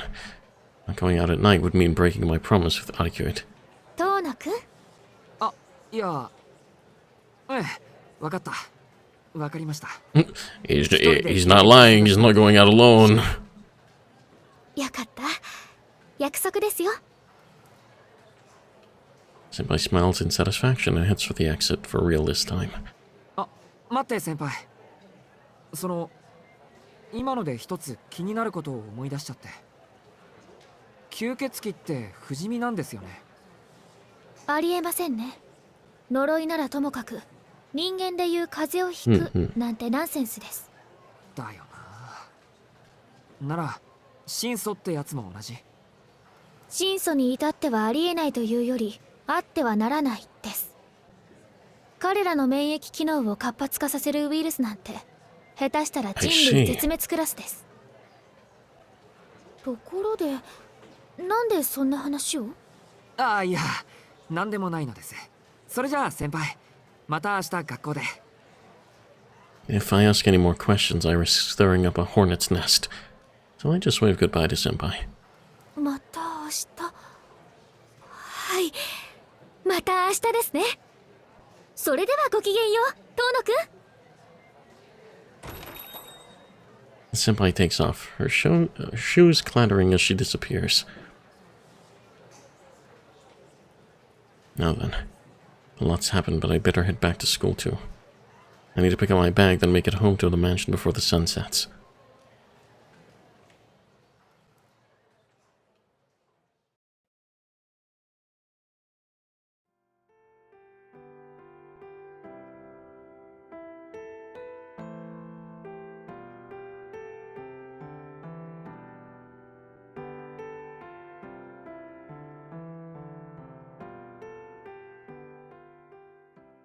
Mm. あらかじめ言っておくと、俺は嘘は言っていない。Yeah, it's true. He said alone. Let's sneeze. Okay. 吸血鬼探しはしているが、一人ではないので。Yep. Night has fallen, and the park is utterly deserted. My muttering, addressed to nobody in particular, fades away, swallowed by the darkness. 何か言ったシキ？いや、別に。アルクエイドには関係のないことだ。気にしないでくれ。Besides, as far as promises go, the one I made with Etiquette takes priority. I silently apologize to Senpai in my head. I don't like going behind her back, but I don't really have a choice given the circumstances. よし、吸血鬼探しを始めよう。今夜はどこに行くんだ？今夜は特に当たりをつけている場所はないわ。街を歩いて死者を見つけるぐらい。あなたの目なら生きている人間と死んでいる人間、一目で判別がつくから。ちょっときついだろうけど、できる？シキ。Etiquette's asking me to take my glasses off and walk around town. Taking them off makes me feel nauseous. Even when there's nobody else around, the strain of navigating the crowds in the city center without them is probably going to be a hell of a lot worse. But if she asks me whether I'm up for it, with that look on her face, how can I say no? Shiki, you fucking simp. You're killing yourself by taking these off. もちろん。協力するって、そういうことだろう。ええ、頼りにしてるわ、パートナーさん。I don't like this version of Etiquette. She's making Shiki go through a lot of shit. ああ、でも本当に辛くなったらすぐに休んでね。あなたの目は特別だから、大切に扱わないと。Also this sus-ass face. With Etiquette leading the charge, we set off into the night. As soon as I commit myself to taking off my glasses, I feel a strange sense of enthusiasm well up inside of me. We'll start with the shopping district and go from there. I have to root out and dismember as many vampires as I can.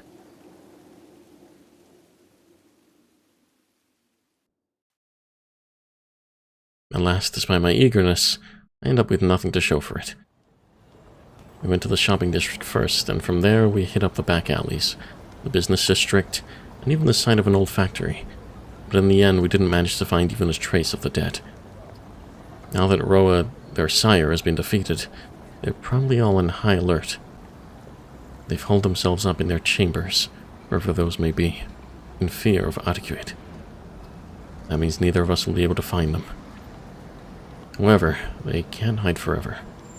If they don't eat, they'll revert back to being ordinary corpses. To live is to take risks. That applies to all of us. What will come first? Will they show themselves? Or will we let our guard down?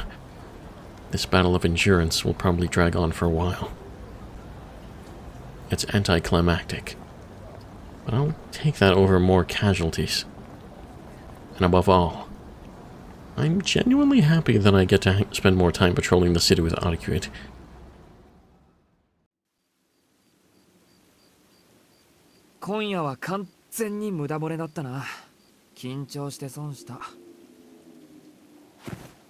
I take a seat on the bench, giving my lingering headache a chance to subside. With each breath of the cool nighttime air, it feels like the poison that's built up in my brain freezes over a little more. Thanks to that, my dizziness and nausea are receding, albeit slowly. そうね。でも私は楽しかったわ。式は相変わらず文句ばっかりだったけど、無駄なことがこんなに面白いなんて知らなかった。その点は空気を読んだ人たちに感謝ね。お礼に出会った時は容赦なく粉々にしてあげる。Despite her menacing words, Etiquette is in a good mood. As I sit here on the bench, she's prancing around in circles in front of me. What's she doing? She's like a child that's just been allowed outside for the first time in their life. Or a long captive prisoner, celebrating their newfound freedom. That's the impression I get, at least. まあ、元気なことはいいことだけど。Despite my snide comments, my eyes are riveted to Etiquette. I've got to admit, if what I feel for Senpai is deep affection, then what I feel for Etiquette approaches love. I'm just as taken with Etiquette as I am with Senpai. I initially thought I was only feeling guilty about the fact that I killed her, but that excuse has started to sound pretty hollow. I recognize how foolish I am. I want to help Senpai, but at the same time I'm yearning for a vampire. For her enemy. I must be crazy. Thinking rationally, I know that I should keep my distance from her. But on an instinctual level, I've been completely bewitched by the beauty of this woman in white. Oh! Even though it drove me mad with lust once before and resulted in me committing such a cruel and gruesome act. I shake my head and chase away those images. My nausea's back, but at least it's helped calm me down. It's reminded me that I don't deserve to spend time with Etiquette like this. アルクエド、元気そうだけど体の調子はどうなんだ？お前、昨日くしゃみしていただろ。風邪とかひいてないか？風邪？免疫機能の低下による発熱のこと？そんなのひいてないよ。ねえ、どうしてそんなことを聞くの？もしかして私のことを心配してくれてる？ Etiquette stops in front of the bench, leans over and peers into my face. 別にそんなんじゃない。俺がやっちまった傷がちゃんと治ってるのか気になっただけだ。Her proximity and feminine scent are almost enough to send me over the edge. I look away to try and hide my true feelings. 式につけられた傷はそう簡単には完治しないわ。昨日のはそれとは別。多分身体機能を変えていたからじゃない？戦う時以外はあなたに合わせて人間寄りにしているから。はあ？人間寄りってなんで？さあ、なんででしょう。 Laughing, Etiquette skips away from me again. She's like a dancing, fluttering butterfly. 風邪のはずがないんだよな。吸血鬼は風邪をひかないって先輩も言ってたし。Oh. I feel like there's something dangerous about her going to such pointless lengths to become more human. But if she's recovering well, then I'll just let it lie. Relieved, I look up and... 先輩ってあの女のこと？ Etiquette's scowling face is right in front of me. Even closer than it was earlier. なんだよいきなり。あの女って誰さ？とぼけないで。あの女はあの女よ。ブローブと戦っていたあいつ。やっぱり昼間はあいつにまとわりつかれてるのね。いや、そんなことは。I don't dare admit that I'm the one who spent the whole day trailing after her. まあ、吸血鬼のことを教えてくれたのは先輩だけど。いいじゃないか。先輩もお前もやってることは同じなんだから。ロアは倒したんだし、もう敵対する理由はないんだろ。理由はなくても相入れないの、私たちは。いい？神祖であろうと使徒であろうと、吸血鬼にとって代行者は敵なの。前にも話したでしょ？あいつらがどれだけ陰湿な奴らかって。もう忘れちゃったの？シキのバカ。覚えてる。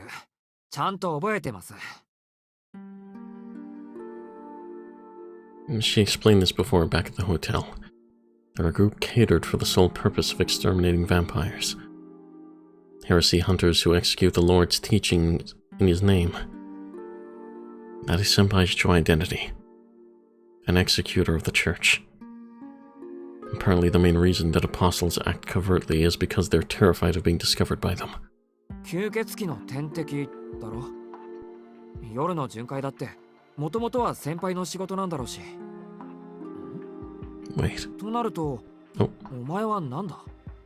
吸血鬼界の裏切り者か？それを言うなら、私は吸血鬼にとっての天罰よ。まあいいわ。代行者なんて虫みたいなものだし、連中がどんなに出てきても関係ない。でもあいつだけは別。She jealous. Etiquette is seriously annoyed. That's like she doesn't even want to say Seal's name. A mess. I knew they didn't get along, but I had no idea it was this bad. それで、あなたはどうなの？シキ。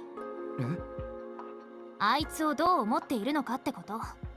私、シキのことは何だっていいんだけど、あいつだけはダメ。あなたの気持ちがあいつに向くだけで許せない。Etiquette's red eyes begin to shimmer. Oh, slow down a second. She's seriously out for blood right now. 許せないってなんだよ。先輩は俺の学校の先輩だ。いつも世話になってるし、ブローブの時だって助けてくれた。アルクエイドだって先輩と一度話せば仲良。絶対にならない。私はあいつが嫌いだし、あいつも私を殺したがってるし。Anger. シキは騙されているだけよ。埋葬機関の人間はみんな好戦的で、隙あらば襲いかかってくるんだから。だいたいあなたは初めからあいつの正体を知っていたの？どうせいつも通り一般人のふりをしてあなたをからかっていたんじゃない？ I can't deny that Senpai hid her true identity. But she had no other choice. To protect people from vampires, she has to keep their very existence a secret. Since her prey hides by pretending to be human, she can't reveal her presence without risking tipping them off. Besides, even knowing who CL Senpai really is, I still think of her as my upperclassman. I enjoyed having lunch with her, shooting the breeze with her and Arieko, and passing the time in the tea ceremony room together. In fact, I had so much fun that I almost wish I'd never found out about Senpai's... Found out about! Stupid script. That I almost wish I'd never found out about Senpai's true identity. そう。Oh. シキ。あなた、あの女と私、どっちの味方？ Her question drips with hostility and reproach. I guess Ciel Senpai is Etiquette's sworn enemy. That's why she's looking at me with those narrowed eyes. Because the moment I take her enemy's side, I will also become her enemy. そんなことは絶対にないと思うけど、あの女に関わるのはやめて。万が一にも仲良くなんてなってたら殺すから。Oh. Okay. アルクエイド。I'm at a loss for words. As far as I'm concerned.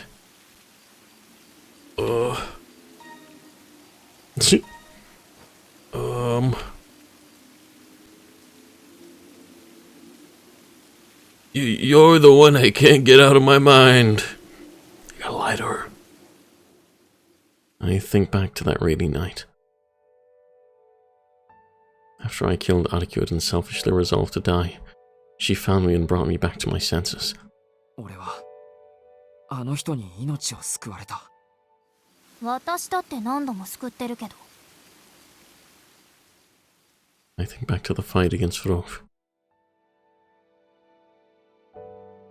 I remember how she fought all alone in the midst of that hellish blizzard, making the righteous choice even though she knew she'd never be rewarded for it.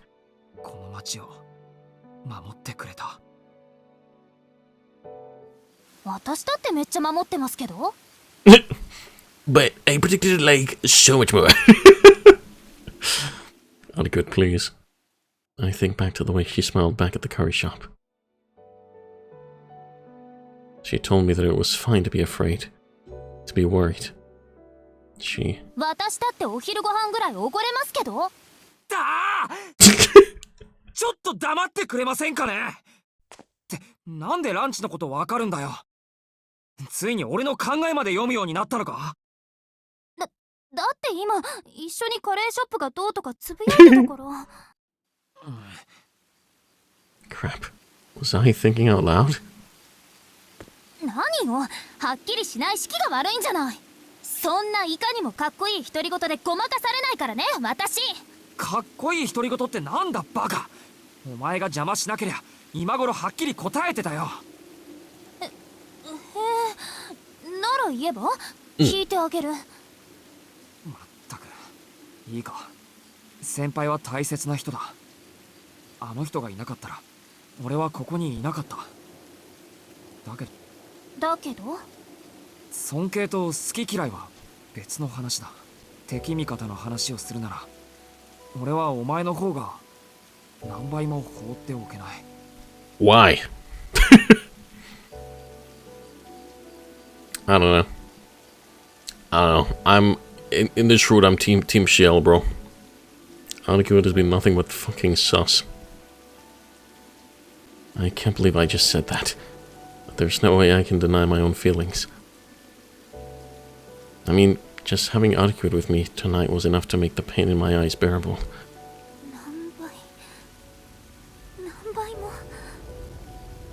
For some reason, I feel like I'm allowed to be myself when I'm with her. I can actually relax. Though right now I might be a little too relaxed. I have to actively stop myself from embracing her. In short, what I feel is similar to the lust you'd feel towards your lover. どうした？何があった？ Etiquette had suddenly hunched over, her back quivering violently before abruptly thrusting both hands in the air and letting out this bizarre squeal. あいつのことは許せないけど、今の言葉だけで多めに見てあげましょう。Oh, okay, good. 口が弾けそうだから、私帰るね。Okay. 帰るっていきなりか。というか、明日もここで待ち合わせでいいんだな。もちろん。四季の言う通り、明日はもっともっと何倍も綺麗になって待ってるね。Oh. いや、何倍もってそういう意味じゃ。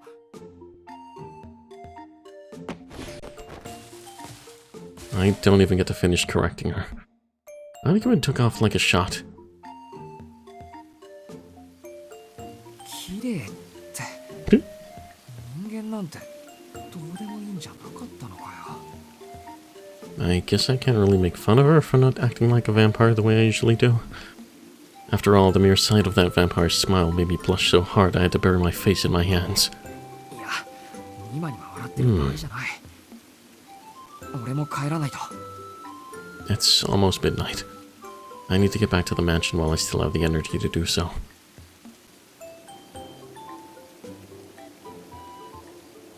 Bim, bim, bim, bim, bim.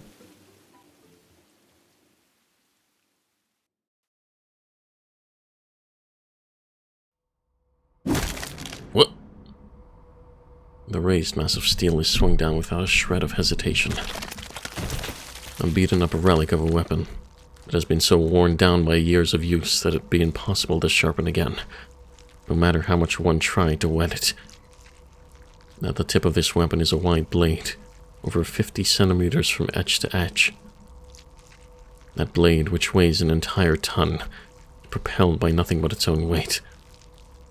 Crunch. Its bone-crushing force is a sight to behold. With all that weight behind it, the dull blade turns the skulls of its scampering prey to mincemeat. 何？ Anyone would be incredulous after witnessing something like that with their own eyes. What is happening? What just happened? They still haven't been able to grasp the answer to either of those questions. This place is supposed to be safe after all. Their lives shouldn't be in peril here. The city has become far too dangerous for vampires. They're caught between the princess of true ancestors on one side and the executors on the other. As their executioners close in, their chances of escape dwindle by the second. They'd all made a deal that they'd be allowed to escape to a new land, so long as they upheld their side of the bargain, and had grown complacent as a result. あれ？みんな反応悪いんじゃない？ここは雲の子みたいに逃げ回るところでしょ？ Holding her weapon in one hand, the woman in the habit cocks her head to the side. She's surrounded by a crowd of 13 people, each and every one of them a pathetic fugitive vampire who had gathered here because they believed the nun's words. 14人もいるから広い場所にしてあげたのに、これじゃあちょっと拍子抜け。Grumbling, the nun shakes her head in disappointment. Still, this is a pretty good turnout for a hoax she cobbled together on the fly. Something like this would never have worked back where she came from. She'd have been lucky to get 2 or 3 of them at most, even if she spent an entire month carefully laying the bait.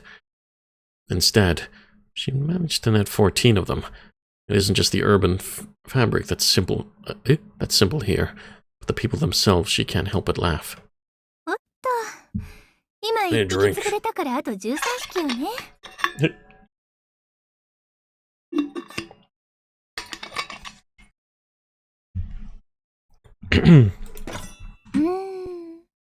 弦が悪いからもう1匹潰しておこっか。Uh-oh. Her 2-meter-long weapon swings through the air. In the blink of an eye, the halberd comes crashing down on the head of a young man who didn't move out of the way in time. His skull splits with the same hollow thunk that smashing a rotting pumpkin would make.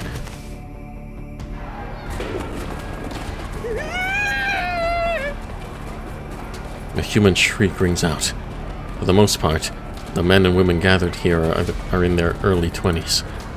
The screaming ripples outward, starting with those who were closest to their now blood-stained comrade, who they'd never even met before tonight. Gazing with satisfaction at the scene, the nun slowly walks forward. あらあら、危機感のないいい子ちゃんばかりなのに、こういう時の反応はどこの国でも一緒なのね。真夜中の台所に集まったネズミみたい。電気がついた途端、我先にと逃げ出すんだけど、ほらかわいそう。こんな風にネズミ捕りに捕まってあっさり踏み潰されちゃうの。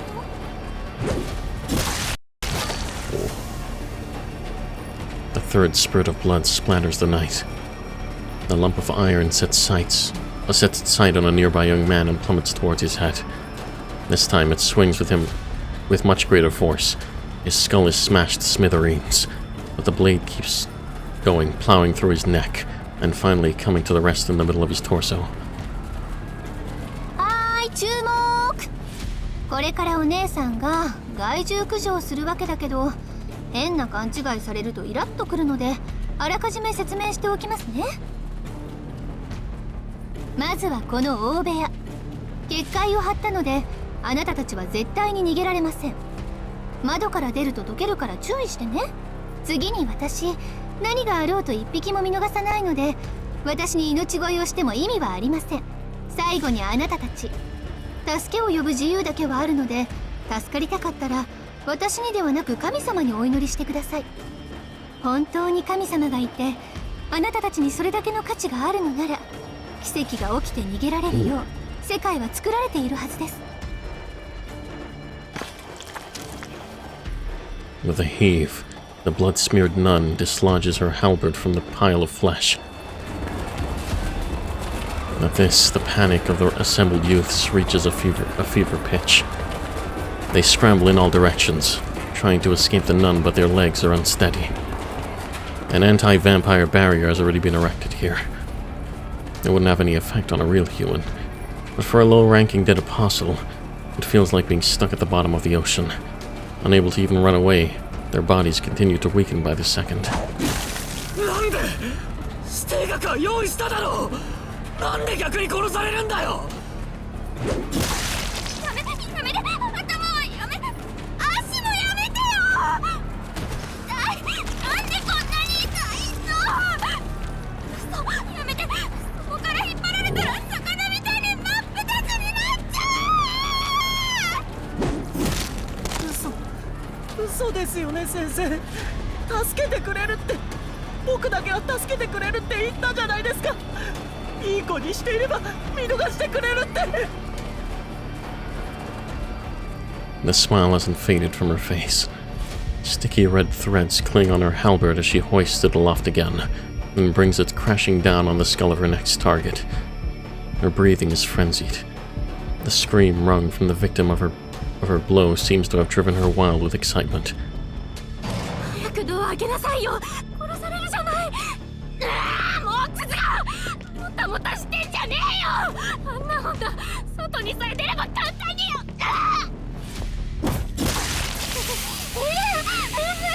無理です。ドアに触ると指が溶けて、肘まで崩れちゃう。私溶けちゃってます。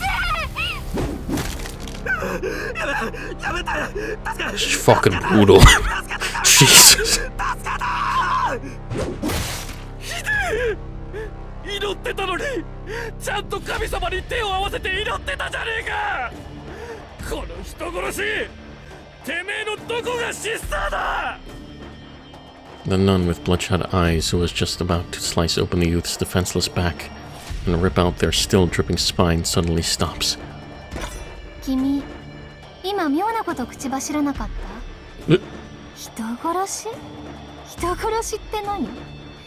あんたたちみたいな害獣を殺すことが人殺し？今まで散々人間を食い物にしてきたくせに、自分のことを人間と思ってたの？ It's true.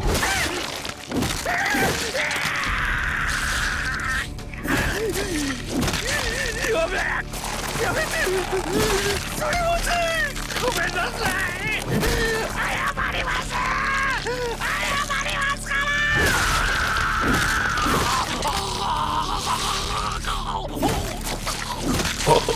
Oh. What the Oh. His screams reverberate throughout the entire room. The 5 vampires that remain can do nothing but cower and watch the show unfolding before them. The nun releases her grip on the spear and begins to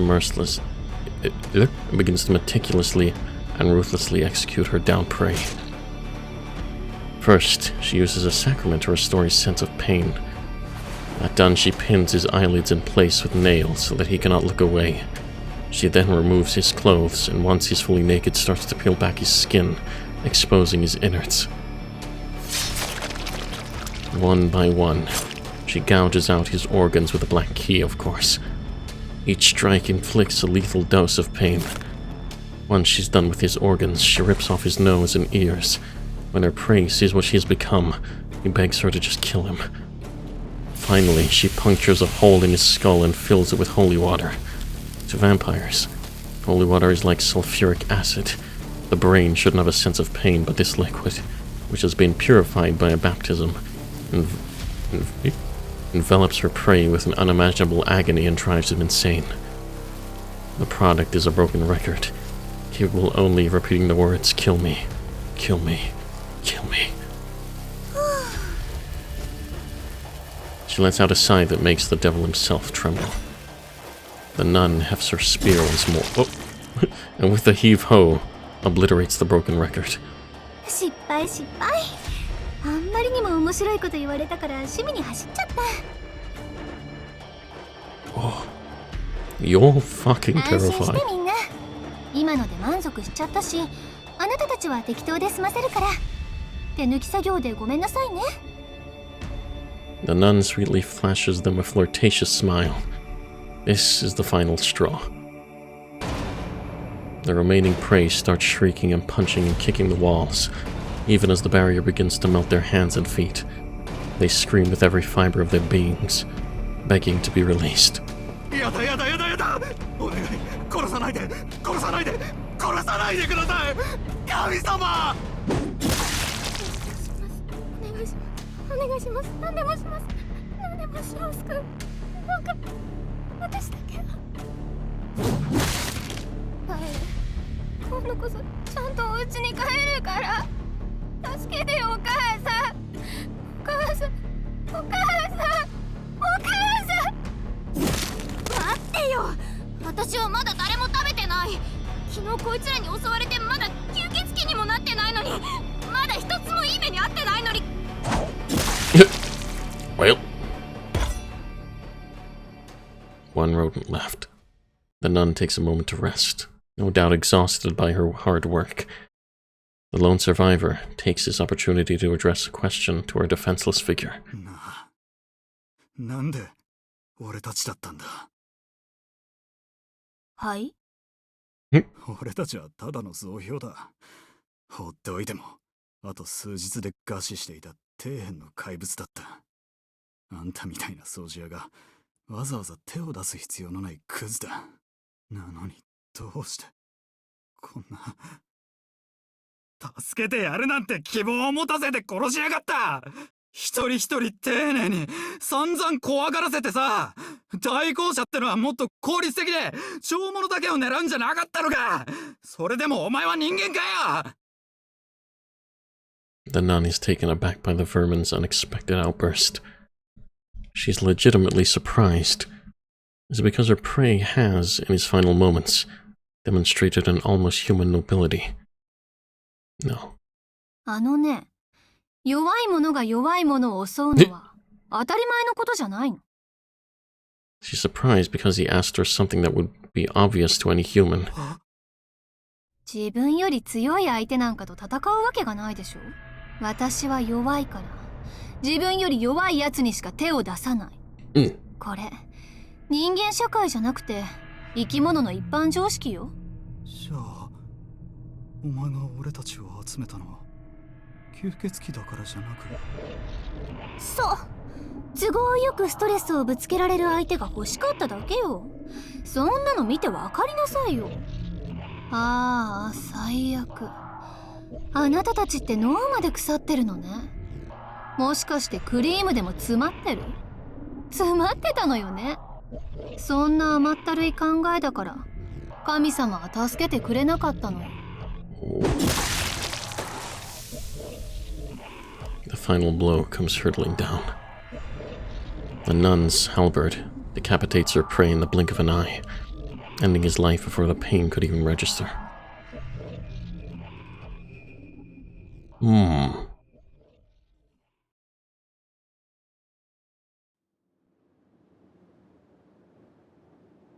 The nun cleans up the remains, leaving no trace of the 14 bodies that had been strewn around the room, and heads outside. She tosses her blood-soaked halberd to the floor with a dejected look on her face. Her excitement from earlier nowhere to be found. With lifeless eyes, she lets out a long, slow sigh. It was an incredibly melancholy sigh, almost like her soul was leaving her body. 雑魚どもをまとめて処理か。さすが下っ端。ドブさらいだけは慣れてるじゃねえか。Mario. Hearing someone call out to her from behind, the nun hurriedly picks her halberd up. Though she excels in dealing with enemies weaker than her, she stands no chance against anyone as strong as or stronger than herself. She can't help but imagine the worst scenario, and because of this personality trait, she always puts herself down, preventing her from achieving her true potential. That's more or less exactly what's happening now. She hasn't even seen them yet, but the mere thought of someone she doesn't know suddenly getting involved is enough to wreck her confidence. ああ、あんだけの殺しをやっておいて何ぶるってやがる。落ち着けよメス豚。てめえにとっちゃ神に等しい上司様だっつの。マリオ、司祭代行。The nun's shoulders slump in relief, and she lowers her halberd. She doesn't relax just yet, though. She understands that she's still in a precarious situation. これは正当な討伐です。ドアをいぶり出すには、まず血液を集める兵隊を根絶する必要が。知ってるよ。いちいち弁明すんな。初めっから見てたからな。スコアを報告しなくてもいい。だがまあ、ちょいとやりすぎだな。使徒どもに懺悔の機会なんぞを与えやがったのは見なかったことにする。代行者の殺し方はそれぞれだからな。問題は死体の数だ。中にはまだなりきれてない犠牲者もいたように見えたがね。いいえ、あれは吸血鬼より始末が悪いものです。あの少女は人間であるにもかかわらず、自分から奴らに協力して犠牲者を増やしていましたから、当然。はあ、チキンなてめえにしちゃ冷徹な判断だ。吸血鬼に関わった人間は皆殺しってわけか。そいつは頼もしい。何のご用でしょうか、司祭代行。定期連絡はしていますし、私の単独行動は許可されているのではないのですか？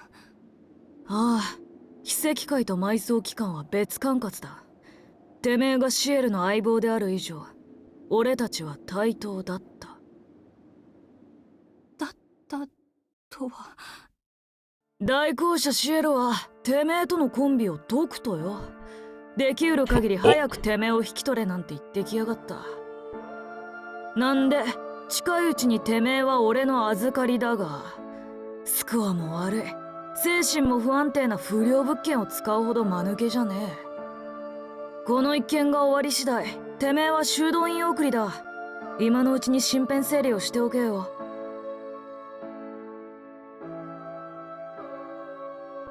The monastery. An institution for those among the faithful who wish to withdraw from their earthly world and live communally under the teachings of the Church. Just as the Vatican constitutes the smallest country on earth, it could be said that each monastery represents an independent world in its own right, sealed off from the rest of society. Nuns who pledge to spend the remainder of their lives inside its walls become members of this self-contained collective. Cut off from the outside world, they live out their days upholding the ideals of purity, obedience, and freedom from material desires, as befits children of the Heavenly Father. For those who knock willingly on the doors of the monastery, it is a worthy life. But for those who do not wish to be sealed away in this cloistered world, being sent to the monastery is akin to torture. Due to her peculiar circumstances, the only path not denied to Noelle is that of an executor. As such, the re-education curriculum she would face at the monastery would be that of an executor. While she'd be able to endure the harsh training once before in her youth, she knows there's no chance she'd be able to do so again as an adult. But more importantly, if she's sent to the monastery, her body will be inspected. For executors, remaining pure doesn't involve refraining from relations with the opposite sex so much as preserving the immaculateness of the human body. Considering your current state, That examination is something that she must avoid at all costs. 待ってください。私は常に最善を尽くしています。対向車として何の問題もありません。さももなく修道院送りなんて、そんな横暴は許されないはずです。ああ、てめえみたいな凡人の最善なんて知らねえよ。You're mid as fuck. いいか、ここは通勤時間のある Mario 事 gives no 務 shit. 職じゃねえ。殺し合いの最前線だ。無能なやつも無能じゃないだけの凡人も等しく足手まといなんだよ。有能なやつにしか居場所のない世界だっていい加減諦めとけ。夢見るねんねじゃあるまいし、今年で何歳だよてめえは。She bites her tongue before she can make a rebuttal. An intense hatred of a kind she didn't even experience during her cleanup a moment ago wells up in her chest, but she quickly swallows it again. Physically, this brat is weaker than she is. He's just a 12-year-old kid after all. She could make mincemeat of him with a single swing of her halberd. But he's also incredibly well connected, enticingly so. As the boy says, if a mediocre person like her wants to rise above the rank and file, she has no choice but to ingratiate herself with those connections. ですが、代行者シエルだけには任せておけません。彼女の行動は不審極まります。ロア探索の手を止めているばかりか、私を切り捨てて一人になることに危ういものを感じます。司祭代行も彼女の経歴はご存知でしょ。彼女はキャンズです。なら今拘束すべきは私ではなく、あの女が吸血鬼もどきってことだろ。嫌っていうほど知ってるから安心しろ。I mean, I guess she is one of those. Yeah, that makes sense. いいんだよ、あの女はあれで。単独で動こうが上の意向に逆らおうが関係ねえ。何があろうとあいつはロアを殺す。For someone who's constantly swearing, his tone was surprisingly mature. There was a faint note of resignation in the boy's voice. いいからてめえは荷物をまとめて待機してやがれ。2日もあれば辞令が届くからな。くだらねえ手間を増やさせるんじゃねえぞ。三下は何も考えず黙ってギーギー回ってればいいんだよ。Oh. After delivering his final warning, the young boy takes his leave. The blood-stained nun is left alone in the back alley. After checking that the boy is definitely gone, she raises the weapon in her hand high above a discarded steel girder, before bringing it crashing down with as much force as she can muster. 何よあの楽器。何なのよ言いたい放題。子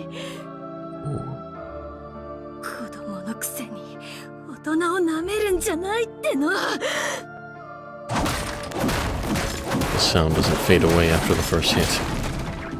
Her curses, punctuated by the crash of metal on metal, echo through the alley a total of 8 times.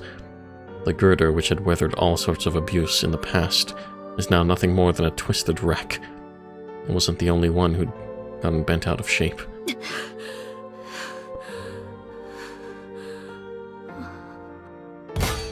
Panting heavily, she releases her grip on the halberd. It's only natural she'd be exhausted after flailing it about as hard as she did. She doesn't actually possess the strength necessary to wield it in the first place.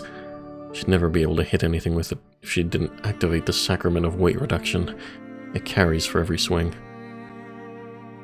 But in her emotional frenzy, she swung it without using that sacrament even once.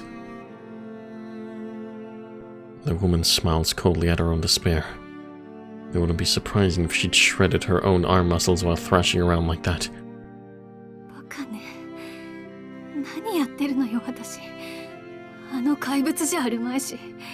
こんなでっかい自分の力だけで振り回せるはずないのに。Even so, her anger doesn't subside. The situation has changed for the worse. Even though she knows she could cool her head and draw up a new plan, her heart won't stop racing. As if to make a bad situation worse. Or rather, because the situation is so bad. A nightmarish convulsion takes hold of her.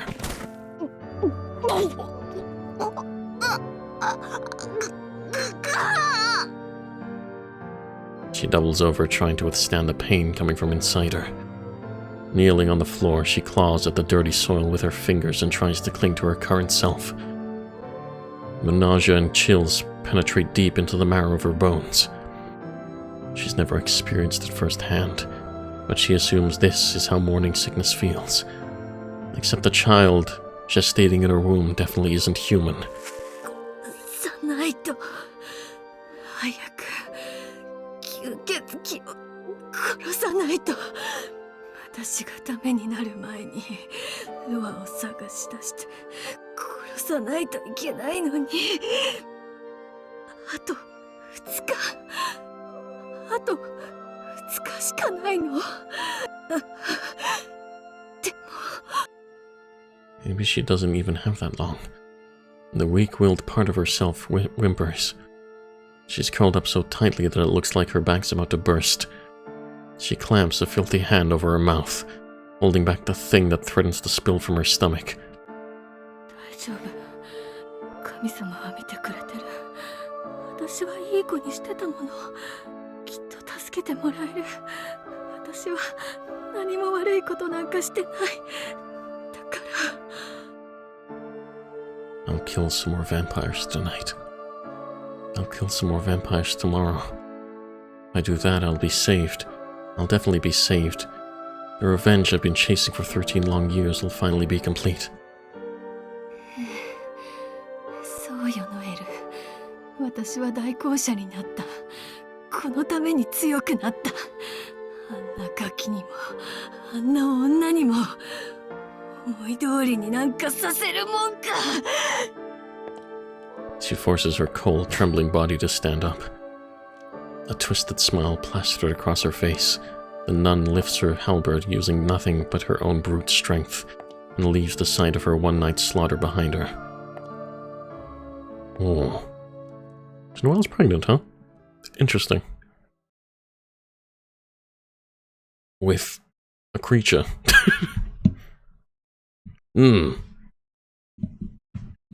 It's midnight. In the dead of night, while everyone else is asleep, I tiptoe back to my room. I've already grown accustomed to sneaking out and back again during the night. I change into my pajamas and get into bed. As soon as I do, I'm overcome by a sudden drowsiness. My body isn't all that tired, but I guess my brain needs a break after I went overboard using my mystic eyes. I remove my glasses, place them on the bedside table, and close my eyes. あれ Wait. You weren't wearing glasses this whole day, were you? 何か考え事があった気がするんだけど。Wait, what do you mean you're forgetting something? What happened? Tonight, I'll surrender myself to sleep. Biting back on the disconcerting feeling of weightlessness that creeps up on me as I fall asleep, I release my hold on all of the thoughts clamoring to keep me awake. See, that was a weird thing at the start of this chapter. Oh, wait a minute.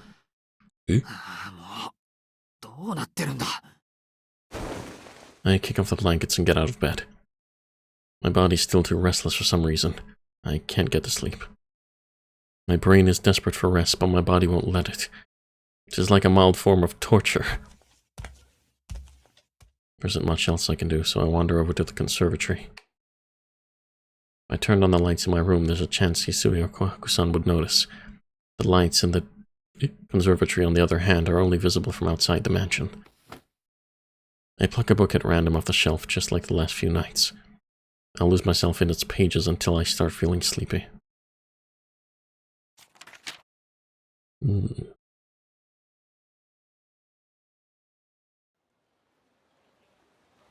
The year was 1989. I was born as the child of a shopkeeper deep in the French countryside. I inherited my mother's Far Eastern features, and so the entire time I was growing up, I never quite felt like I belonged in the town I lived in. Despite this, the townspeople were always cheerful and accepted me with open arms. In order to reciprocate their warmth, I spent my days living positively and honestly. I helped my father. I went to school, and I dreamt of the future.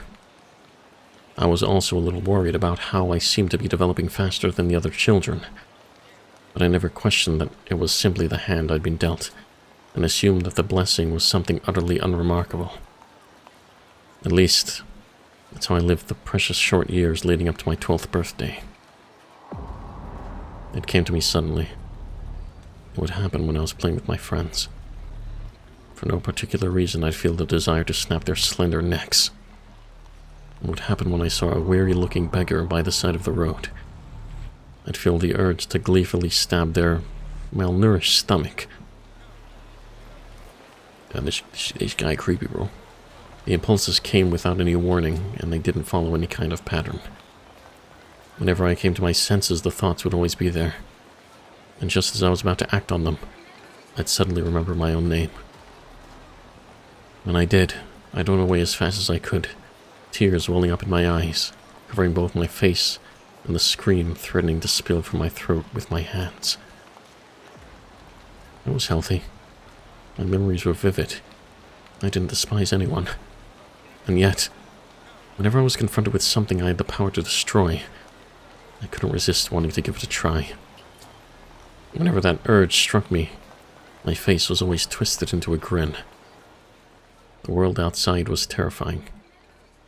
People were terrifying. I was terrifying.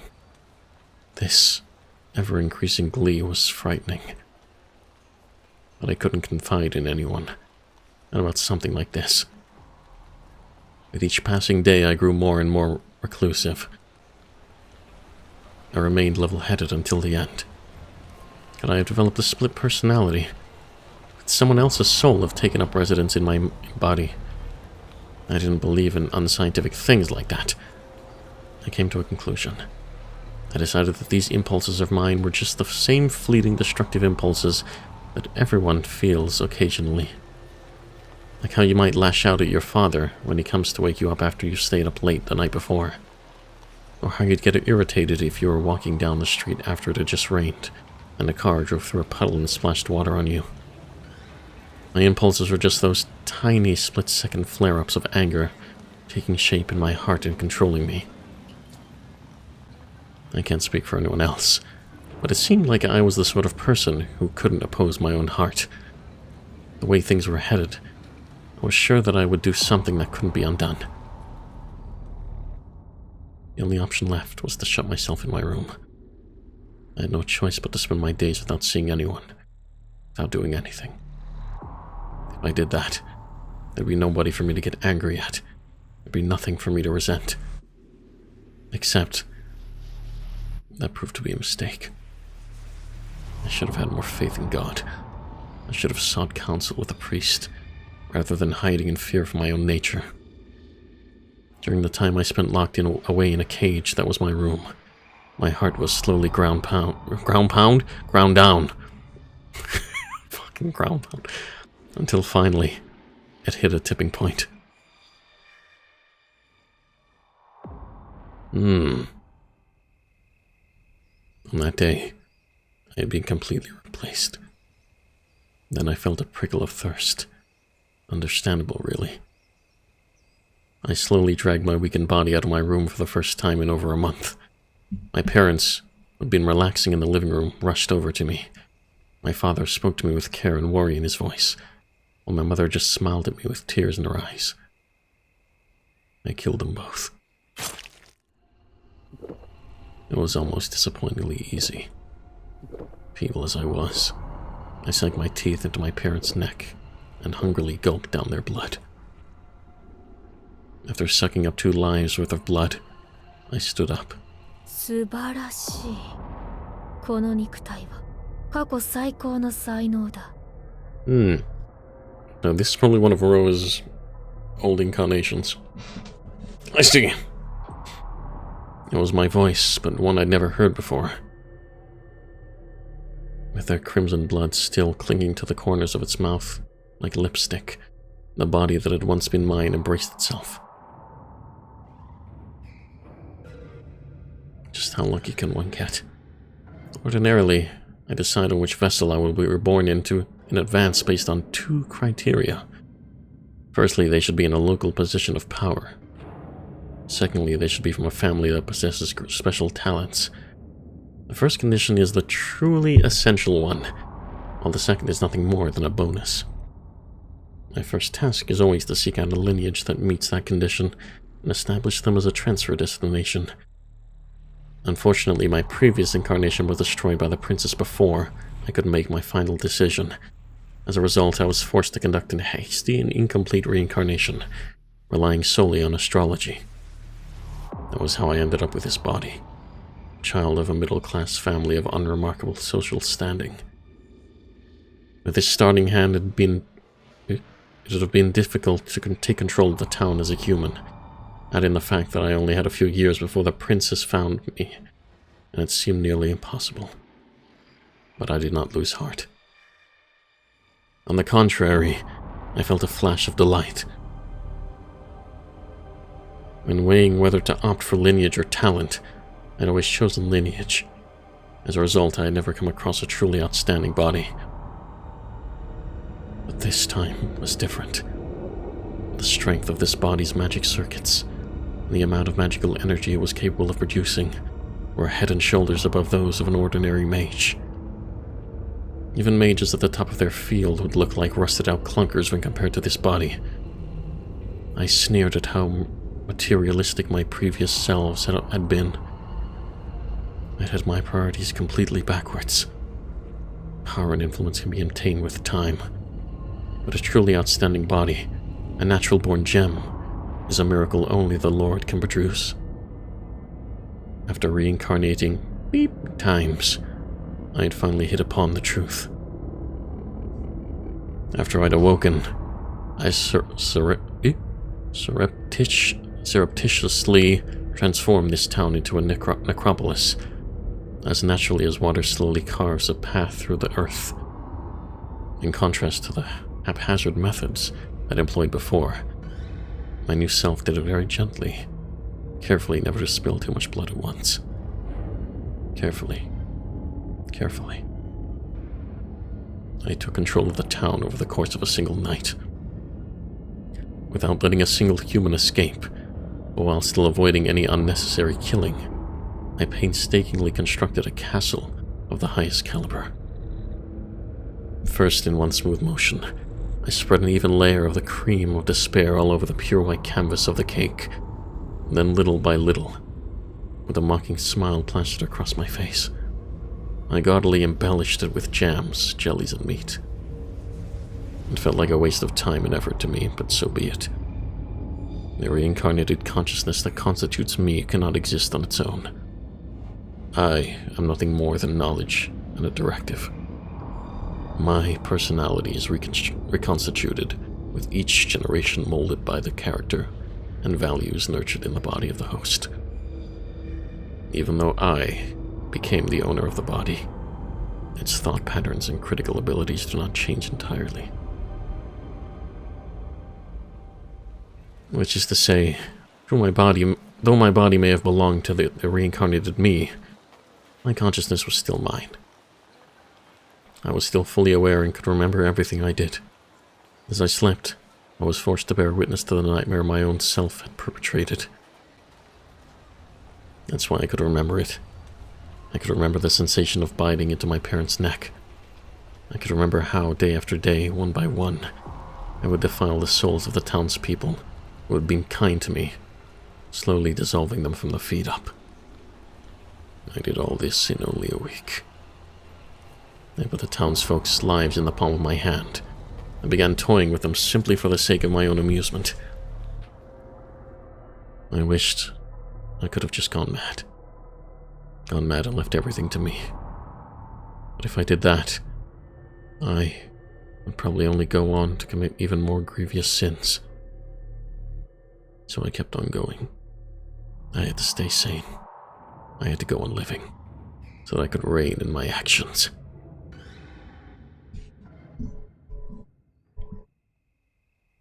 There wasn't much time left until the collapse. Not the collapse of the town, but of something much greater.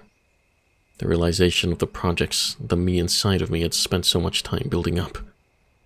Of that end, I had persisted in eternity. To that end, I had gathered the blood of many humans. To that end, they now gathered, having turned many more towns into the same kind of necropolis mine had become. It wasn't long before my consciousness would burn out. Still cursed, I would vanish before I could bear witness to the end of the world that would occur on that night. And yet, it could be said that salvation did arrive, for that nightmare came to an abrupt end. The woman in white arrived, alongside the crimson moon. I didn't recognize her, but I understood who she was. The sixth ritual had begun. Having obtained the body that had once been mine, I thought that they'd finally be able to make the woman in white theirs. And then, the unspeakable incident came to its conclusion.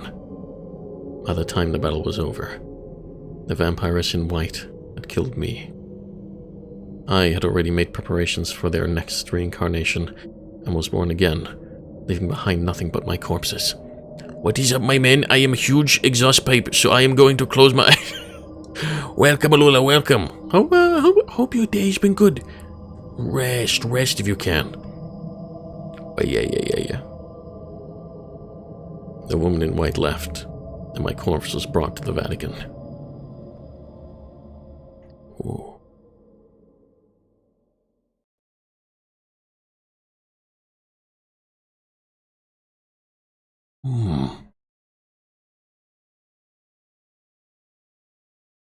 Yes. L'essentiel one. Hangshu Mitsu. Day 9. L'essentiel one.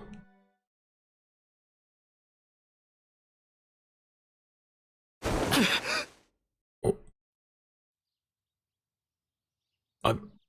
I'll read a bit more. I suddenly bolt upright in bed as though my torso were spring-loaded. I tilt my head back, fighting to suppress the nausea that's risen in my throat. A slimy red sensation clings to every surface of my body. I must have been tossing and turning a lot in my sleep. I'm absolutely drenched in sweat. I feel like I had a terrible nightmare. I wiped the sweat from my brow and finally managed to calm down. Wonder if it's because I read that book right before going to sleep. I don't remember exactly what it was about, but the detailed descriptions of anatomy, as well as the intricate account of the tools used, felt so painfully real that I can hardly believe it was just a dream.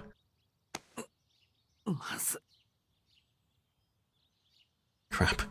I'm feeling nauseous again. I should stop thinking about it. A dream isn't the sort of thing I should dwell too deeply on. After all, didn't a famous doctor say that dreams are destined to be forgotten? Shaking my head to dispel the remnants of the dream. My throat is parched.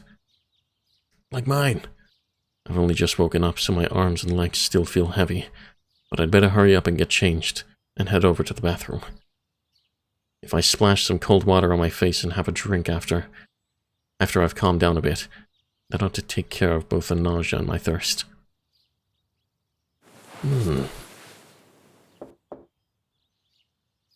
While I'm changing out of my pajamas and into my uniform, I hear a subdued knock at the door. おはようございます、四季様。失礼しました。今朝もお目覚めになられていたのですね。ほんの少し前にね。でも、起こしに来てくれてありがとう、翡翠。I finally managed to finish buttoning out my uniform. My fingertips have gone numb, so it took me longer than I expected.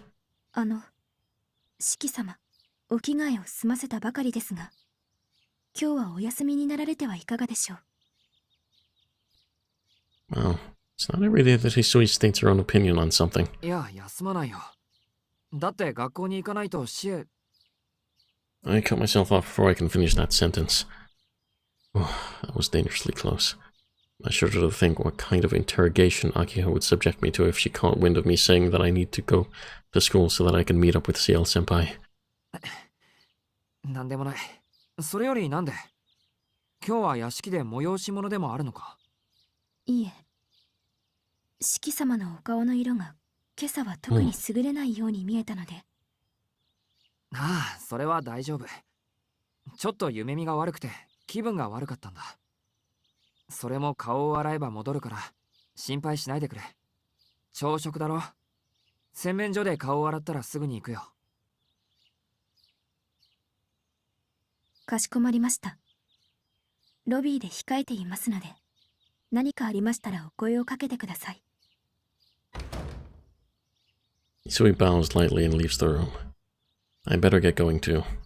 Bag and glasses in hand, I leave my sun-drenched room. We're gonna break the mirror again? Even dunking my head in cold water isn't enough to take the edge off my headache.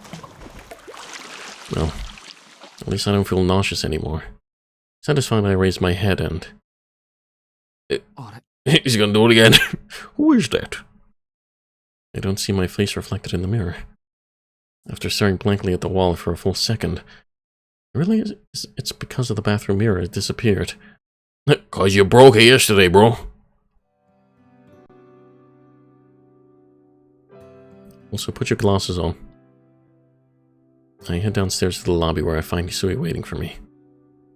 I take the opportunity to inform her of the issue I just encountered. 翡翠、2階の洗面所鏡がないんだけど、どうして外してるんだ？申し訳ありません。私の手違いで廃棄してしまいました。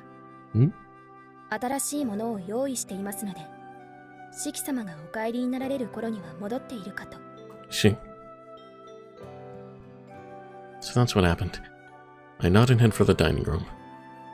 With my nausea gone, hunger wells up in its place. I'm looking forward to another of Kohaku-san's exquisite breakfasts. However, reality is ruthless. The Western fare of the menu this morning must not agree with me or something, as my nausea returns after only a single bite. 申し訳ありません。お口に合わないものをお出ししてしまって、すぐに代わりのものをご用意いたしますね。Kohaku-san swiftly cooks up a Japanese dish, but I can't get it down either. At this point, I reckon it's not a problem with how the food tastes, that my body's in a state where it can't physically digest anything. Maybe Hisui was right, and I should have just spent the day in bed. 今一度チャンスをください、四季さん。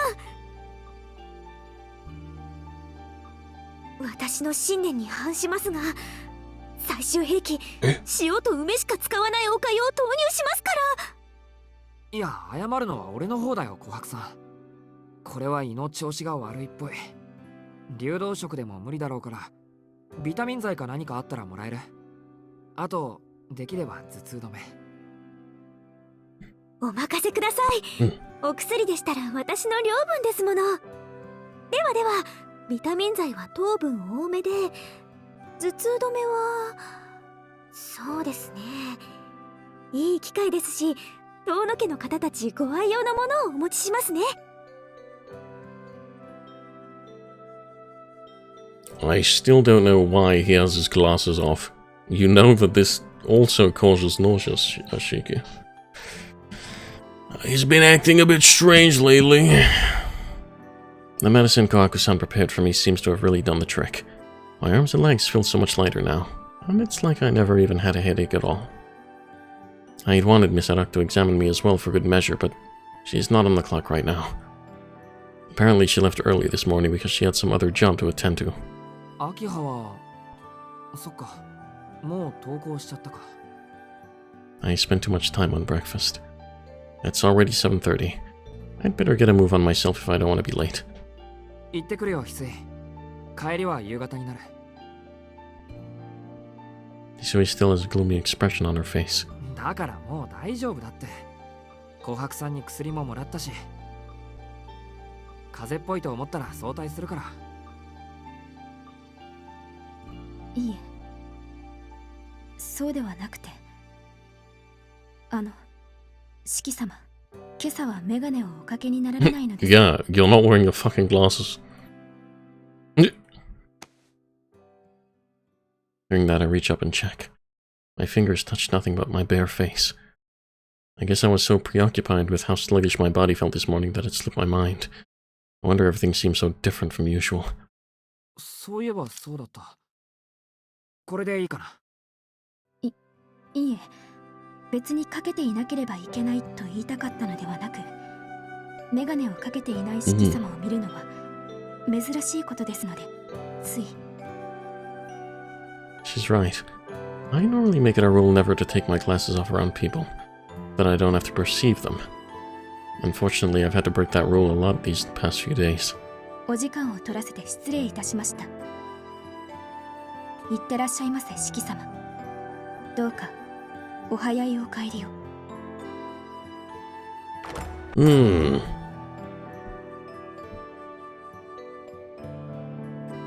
So he sees me off as I head out the front door. The sun is shining so brightly overhead that I have to squint as I stare up at the clear blue sky. よし。とにかく一日の始まりだ。As I take a deep breath and fill my lungs with fresh air, both my nausea and my headache vanish completely. What a relief. Now I can head to school without that hanging over me. Desperate to see Senpai's face as soon as possible. Oh, what happened to my laptop screen? Oh, my computer screen. Oh, it's back. Face as soon as possible. As soon as... wait, restart. Desperately to see Senpai's face as soon as I possibly can. I set off from the Tono mansion at a brisk pace. Ooh. Okay. We ended there. Oh, my ass. Ow. Oh. Save. Okay. We'll come back to this most likely next stream, because I want to get this done. I'm enjoying this. This route's much more mystery and darker than the previous one, I feel. Very interesting. I'm enjoying this quite a lot. But yes, yeah. If it is night time, you have a wonderful night. And if it is morning for you, have a brilliant morning. I hope you've been enjoying Tsukihime. I've been your host, Sam Overheaton. And yeah, in regards to the next stream, it'll maybe be on